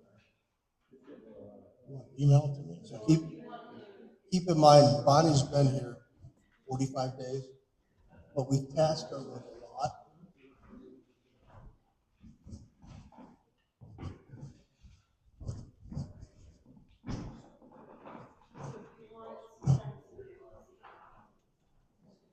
You want me to read it? Ready?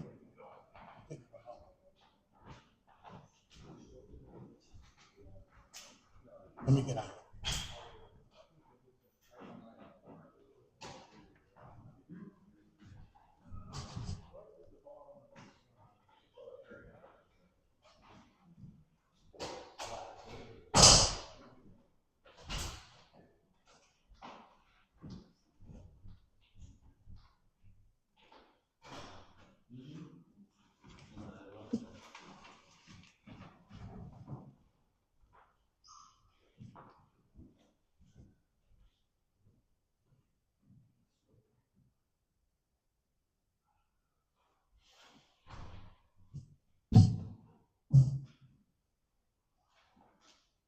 So this is generated from a report directly from our accounting system. This is strictly income so far this year. And if I can, you can see that our income this year so far is at 15% of our budgeted income. Budgeted income for the year or budgeted income for this For the period? year. Okay. And these things, I mean, these were the similar items that we would have seen on the report that I went over last month. In that case, we reviewed 2025. This is current. So, you know, we've got our tax revenue, licenses,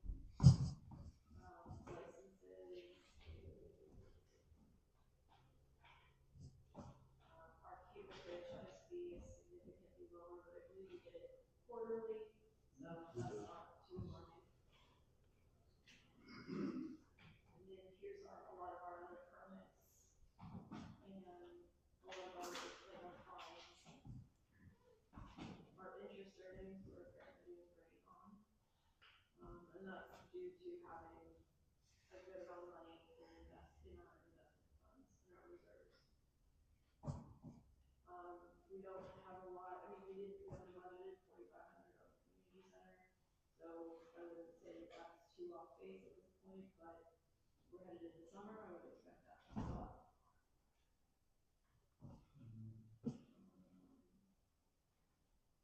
You know, there is a line item here for state grants. We actually need to verify that we're receiving those grants. If we do not receive them, it's $1 million less than that we're actually going to receive. We did get our liquid fuels and our turn back payment, so that money is safely tucked away in liquid fuels. It was zero. Can you go back up? Hasn't been zero? Yeah, I don't know why it says that because we did get $146,000. That can just be that the accounting firm hasn't reported it yet. I took that check to the bank myself.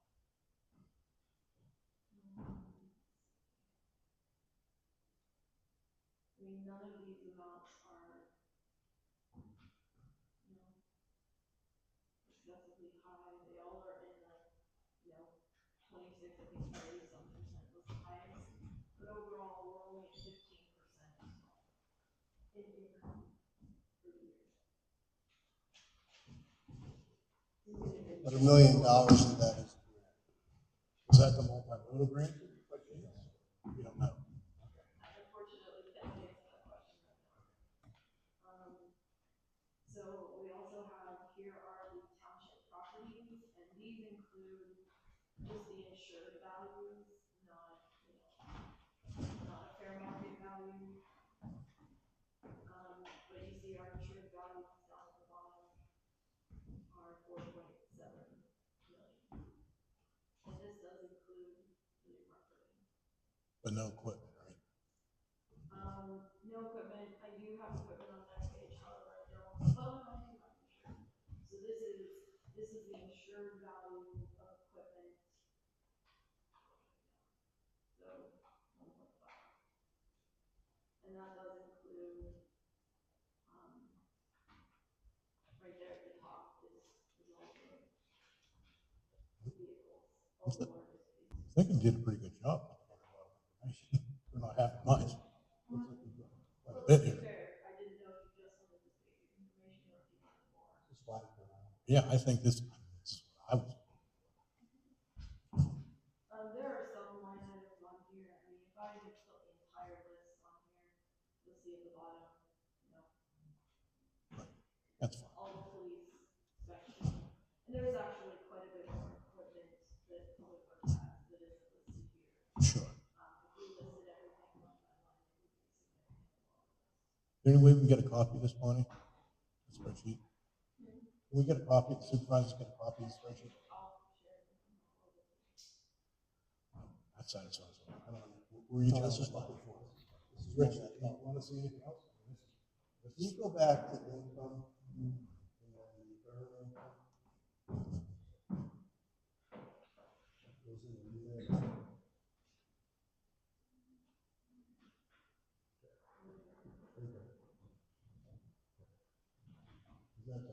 That's okay. Besides the grants, yeah. That's the big income that we have. And that's the one that the residents have. Correct. Or the more people that work here. More people that work here. So Doesn't there's have to be resident. more people that work here, more residents. So the Mike Marburgers of the world, the Curtis Crafts, more people they employ, the bigger that number is. Yeah, because even if they don't live here, we get. Correct. Percent. Correct. That's what I wanted to see. Thank you. This is more than I thought. Yeah, this is exactly what I was looking for. I take it back, Bonnie? No? No. Can I take it back, Bonnie?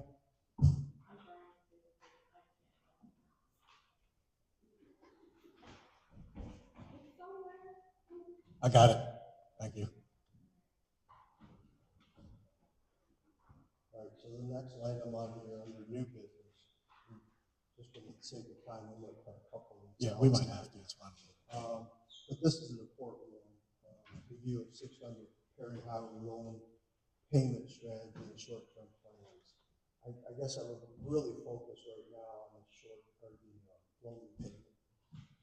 The short-term plans, just so everybody's aware, we did a phase 1. They came in and did a phase 2, and the phase 2 is complete. What does that mean? They had to do some soil sampling. We came back with preliminary results today saying everything looked fine. If it went to a phase 3, which meant remediation, the county would pay for that. But I'm talking from a time standpoint. You don't have to do remediation. You can move forward quicker with whatever you want to do. If they came back with preliminary results saying it was safe. But I'm more want to talk about the payment. So our, the statements that I received for the loan, it varies depending on the number of days calculated each month. They've been as low as 3,400, 3,400, and as high as 4,000 a month. These are interest-only payments. We did, a sinking fund was established at the time. It looks like originally 25,000 was deposited into that fund to pay the interest loan or the interest payments. That we're getting down to the balance on that account, you know, that we will need to replenish it in order for those payments to be made. We talked about, you know, should we make a monthly, you know, send a monthly amount in, but since we don't necessarily know exactly what the monthly fee will be, that comes from the bank. I was suggesting we just deposit a larger lump sum in there, and then we will work out with the bank how we end up calculating. So just so I guess the residents can understand, when you refer to a sinking fund, is that something we created, loan company created? It's required, when you have, because the way I understand it, and I could be completely wrong, so someone else has different information, please correct me. But when you effectively utilize your taxing capabilities as your collateral on a loan like this, you're required to have a sinking fund, and you have to place money into that in order to guarantee payment. Okay, so just to clarify on that, so if the sinking fund runs out of money, we have to raise taxes to pay the bill. No, we don't have to raise taxes. We just have to put more. Okay, but I mean, if we don't have the money. So If we didn't have the money. So this, can I clarify? Yes. So the sinking fund is, say you took out $1 million loan to build a house, and you've got this loan, but you're not paying money on your debt because you haven't used any, because they haven't done anything at your property. If they're putting in the driveway and it costs $25,000, you'll withdraw $25,000 from the loan amount and put it into the sinking fund. So you've actually used now $25,000 that goes into the sinking fund or interest. And then that money is almost used like an escrow account to pay the bills. So currently the money in the sinking fund is all that we've drawn off of that loan that we've been authorized to use through the bank. Is that, that's correct. That's correct. So we aren't, yeah, that's basically. Well, right, so at this point, we don't want to effectively borrow from the loan anymore. We want to put. So that wouldn't go into the sinking. That would just be paid out of our general fund, regular accounts, if we didn't want to use the loan. No, but they are drawing these interest payments from the sinking. right, that's the way I understood it. So we have to replenish. We have to put money in that account, and if we don't, or we don't have taxes, taxes have to be raised. Not that we're going to get that, but just the way I understand how this works. Worst case scenario, we'll be forced, which we're not. So we have to fund this to keep making the interest payments.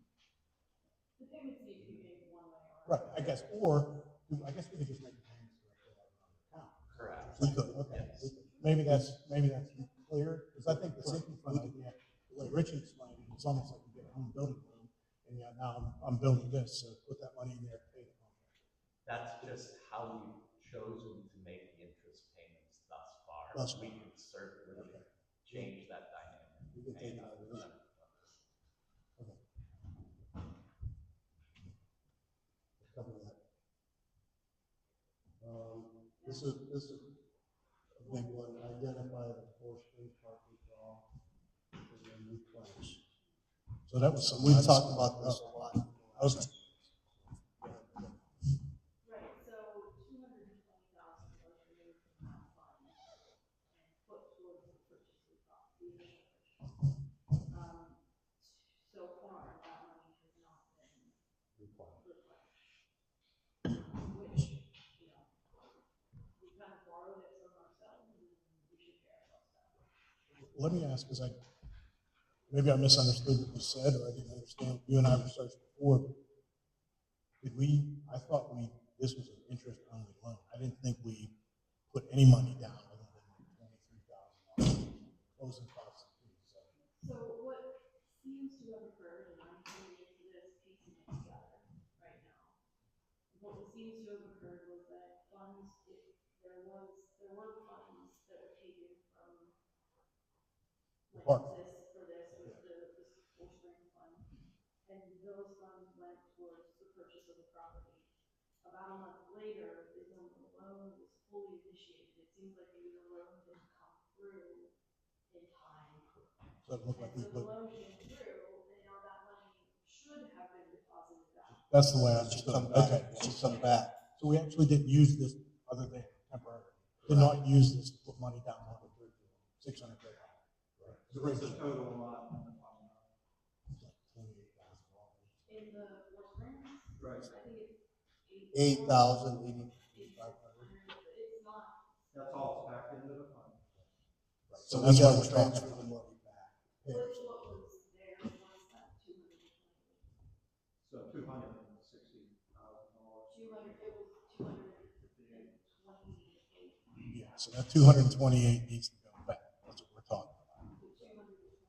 So how do we address that? And my understanding might be different, and I could be 100% wrong, it makes sense to Greg, is we borrowed $1 million to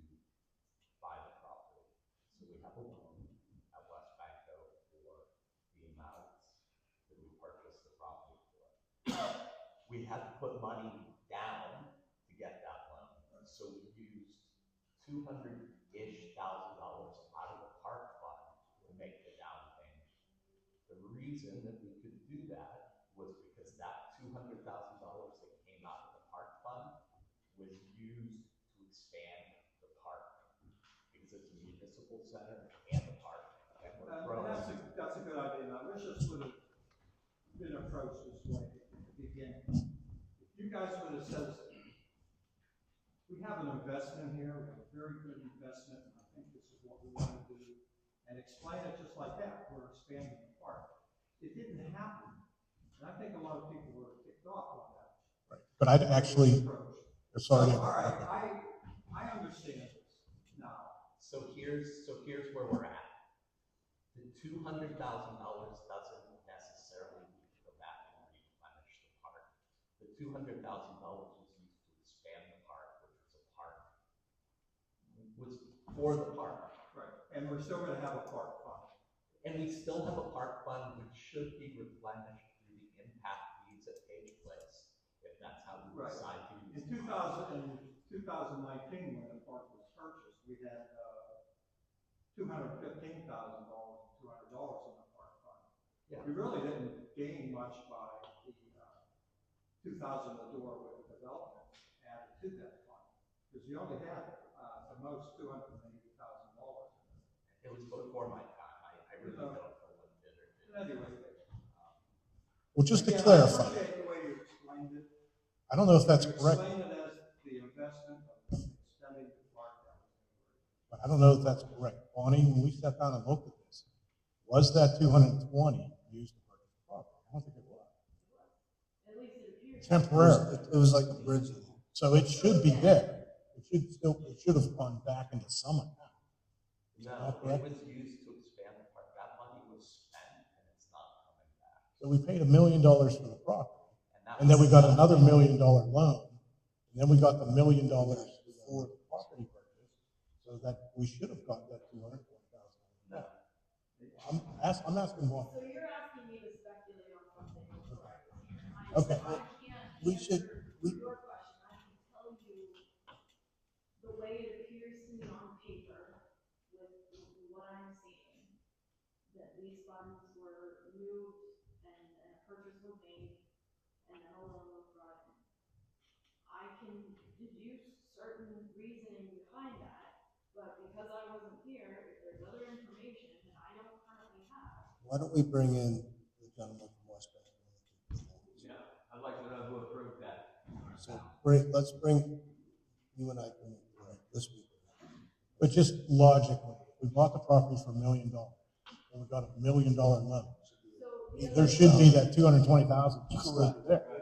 I mean, it's not, unless I'm missing something. So I will say that I was told by West Baco that there is that money sitting there, that loan amount. Right. You know, that was the. That's the addition. And that there is additional funding available for 18 months to do other things, which I don't think we currently have a good plan. We do not. We don't. I'm not worried about that at the moment. But I do think the way it appears to me, when I'm only looking at the numbers without any other background information, is that $1 million went out to pay for the property, and $1 million came in the loan. Okay, that Beyond makes sense. that, you're asking me to say why money was moved from one account to another without actually knowing. And I just can't. I'm just talking about the math. And I think Greg agrees with me here. If you bought the place for $1 million, we know that was the price. We don't know the exact number. Well, we know it was sold for $1 million. Rich, shouldn't we know the exact number? Why don't we? We do it. We go. Well, because you know. We will. That's why I said we'll have a meeting with West Bay. But I do know that Does Ron know the exact number? No, she doesn't. we'll get there. That's why we said we meet with West Bay. I've got a comment I'd like to present, question for you, because at our January Board of Auditors meeting, this topic was directly addressed to She Who Shall Remain Nameless. And we were told specifically that money was never touched. That park fund was in existence, it had never been touched. So now you're saying it was touched and it was used for something other than the purchase of a park. Because, I mean, that's a stretch of the imagination to say that you bought a piece of property just because it was attached to the park. Now, those buildings and all of that up there is a park. I'm not sure that's Are we even a. extending the park clear up to, into 600 now? I think the more important thing. So, Yes, let's just, I'm not disagreeing with you, but my thing is, and I think Greg is in agreement, we know the purchase price was $1 million. And we also know there was additional money paid for closing costs, attorney fees, which we saw that paid a lot as well. So we didn't, if we have $1 million piece of property, we borrowed $1 million to buy it, we didn't put $220,000 down. So that money, I don't know, like Greg's saying it's a bridge loan. 220 down, we should have a loan of 800,000. Exactly. That's exactly. The math doesn't matter. I agree. I think Greg and I agree with you on that. So I think the numbers have to be put together. That's why I said, let's bring in West Bend. And that's the right answer to approach it, but the numbers do make sense. We have the money to put back in. you got more than enough in reserve regardless. So yeah. We'll figure it out. And it's all, in all honesty, it's semantics. That property plus the park property, the discussion is all is to use part of that property to expand. That was always part of the plan. So I guess we're going to agree to maybe discuss at the next meeting, transfer the funds back into the. Okay. For the sake of time, Yeah, I think we just table these next. Yes, I agree. 6 items, some of them kind of touched on. Yes, Let's table them until the next meeting. I agree. At this time, I'll make a motion to adjourn the meeting. I guess we kind of let public comment. Oh, I'm sorry, we did it. Sorry. I Any know, public comments? yeah, I know there's been a lot of public comment. And we did, Appreciate the opportunity to give you comment. well, we said that. Okay. This is an unconventional meeting, you know, and I know it's hard. It'll be really hard to take minutes. Sorry, Donnie. We do have a video, so we need to refer to it, I think. Yeah, we use AI to generate. Okay, I will second that motion to adjourn. All in favor, say aye. Oh, okay, sorry, hold on. Well, we did. No, you said you're gonna have final public comments at the end. He just asked and nobody said anything. Go ahead. make your Go ahead, comments. go ahead. I'll be I'm looking at a lot of things, and I feel like with this Cape project, that some people think we got run over by a semi. I think we got run over by an A110, because the way this thing is going, the township is taking a beating on it. I'd like to address the acceptance of reports and proposals to the township. I'm just a casual observer of the township operations. However, as the author of lead compiler of numerous federal technical training manuals and courses, I find the quality of numerous supposedly professionally prepared reports and documents submitted to the township for consideration to be extremely lacking in basic requirements of proper reporting. Upon reading many surveys, proposals, and assorted reports from various sources, I find a severe lack of clarity in documentation. Often the papers contain a number of abbreviations or acronyms that are not defined in the document. I would propose that any document, paper, proposed, or other instrument submitted to the township include a definition of any acronym or abbreviation that is not clearly obvious, to be written out in plain language at the first use of the abbreviation or acronym. Now, there's a 175-page report on stormwater management, and it is full of acronyms and jargon and everything. None of them are defined with all these abbreviations. So unless you know what they're talking about or are involved in that field of interest, you haven't a clue what they're talking about. Review of recently submitted documents to the township are rife with undefined jargon, and the casual reader of the documents finds useless. This makes valid, informed analysis impossible. I do not know if this is an unintentional oversight by the instrument's authors or intentional obfuscation to get the township leaders to gloss over anything that may have been less than favorable to the petitioner's request or proposal. I propose, any submission that does not meet the requirement should be rejected with an explanation of what the township requires. And I'd like to make a reference, for one thing, to Lancaster Township Land and Development, subdivision submission procedures 404.02A. And in that, it says, general information, a map scale shall be either 1 inch to 100 feet or 1 inch to 50 feet on submission. However, on the map, on Appendix B, for the post-construction, the horizontal scale is 1 inch to 80 feet on the left side of the map, and on the right side of the map, the scale is 1 inch to 50 feet. So, which is it? And it didn't meet the requirements of the township to be by 100 feet or 50 feet.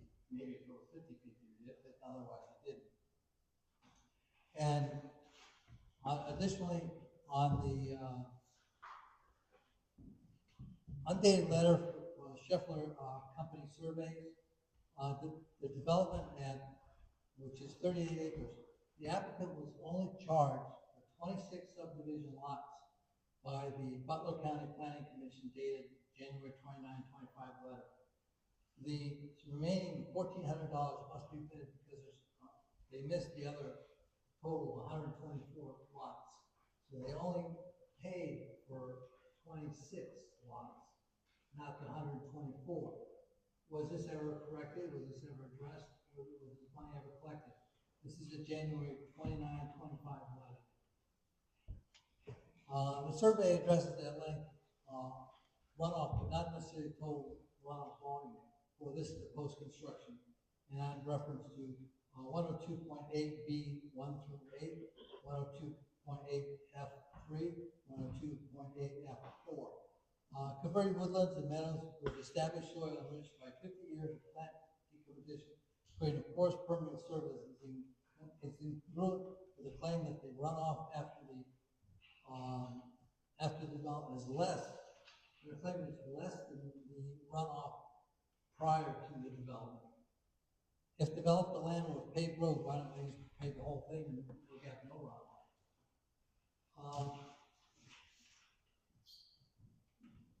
Few water necessary to using pump gas.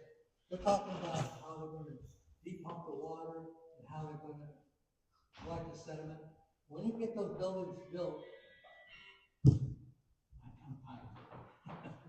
I'll take this one last thing. When you get those houses built, people are going to have oil in the driveways, going to have tire marks on the roads that are going to wash into the rainwater. Pesticides, insecticides, fertilizers, all that stuff is going to get into the water and it's going to be dissolved and soluble in the water. It's not going to settle down in sediment. It's going to go down into Scholars Run, which is a warm water fishery. And additionally, they say that they're going to take the runoff and they're going to direct it into Glade Run. How are they going to do that? They can't even figure out which run they're running the water into. You know, who's reading these reports of these people and who's doing an analysis on them to point out the things that they're doing wrong? I mean, I know it's I went over 400 plus pages of stuff. And I could be up here for an hour covering all the details. Not to mention the highway study, where there's every day for the 7-day period, there's over 100 cars going north that aren't going south. You look at the number of cars going north, every day there's 100 more cars going north than there are going south. That's 700 cars a week. Erie's going to get awfully full of cars at this rate. So these studies, somebody's not paying attention to these studies and questioning anything. They're just, okay, they got a study. Is there any way we can get you to highlight those columns? Is there any way we can get you to the major ones at least? Well, page, line number, something to look at? Yeah, well, on some of these, yeah, well, on one report, I think I sent it to you. Okay. But they broke it down by hour, by 10-minute. I saw that, I meant the other items you covered, not necessarily, traffic study. Yeah, if you want this, I'll give it to you. Well, what I was hoping to give you an electronic form so I can share it with the other supervisors and with Juan. Well, okay, I've got a Send me electronic text copy. file now. Okay. Yeah, there's just so much stuff that pages just burying you guys in paper. If you could get at least the top 10, rather than, I mean, if you bury us in paper, we're not. Gonna Yeah, I know that, so that's the problem. There's 500 plus pages of stuff. that they submitted. And I don't know who's supposed to be looking at it, or who's supposed to be analyzing it. That's another question, yeah, that's a good question. Nobody's analyzing it. Okay, They aren't making sense. Okay, thanks, Tom. Appreciate it. Right.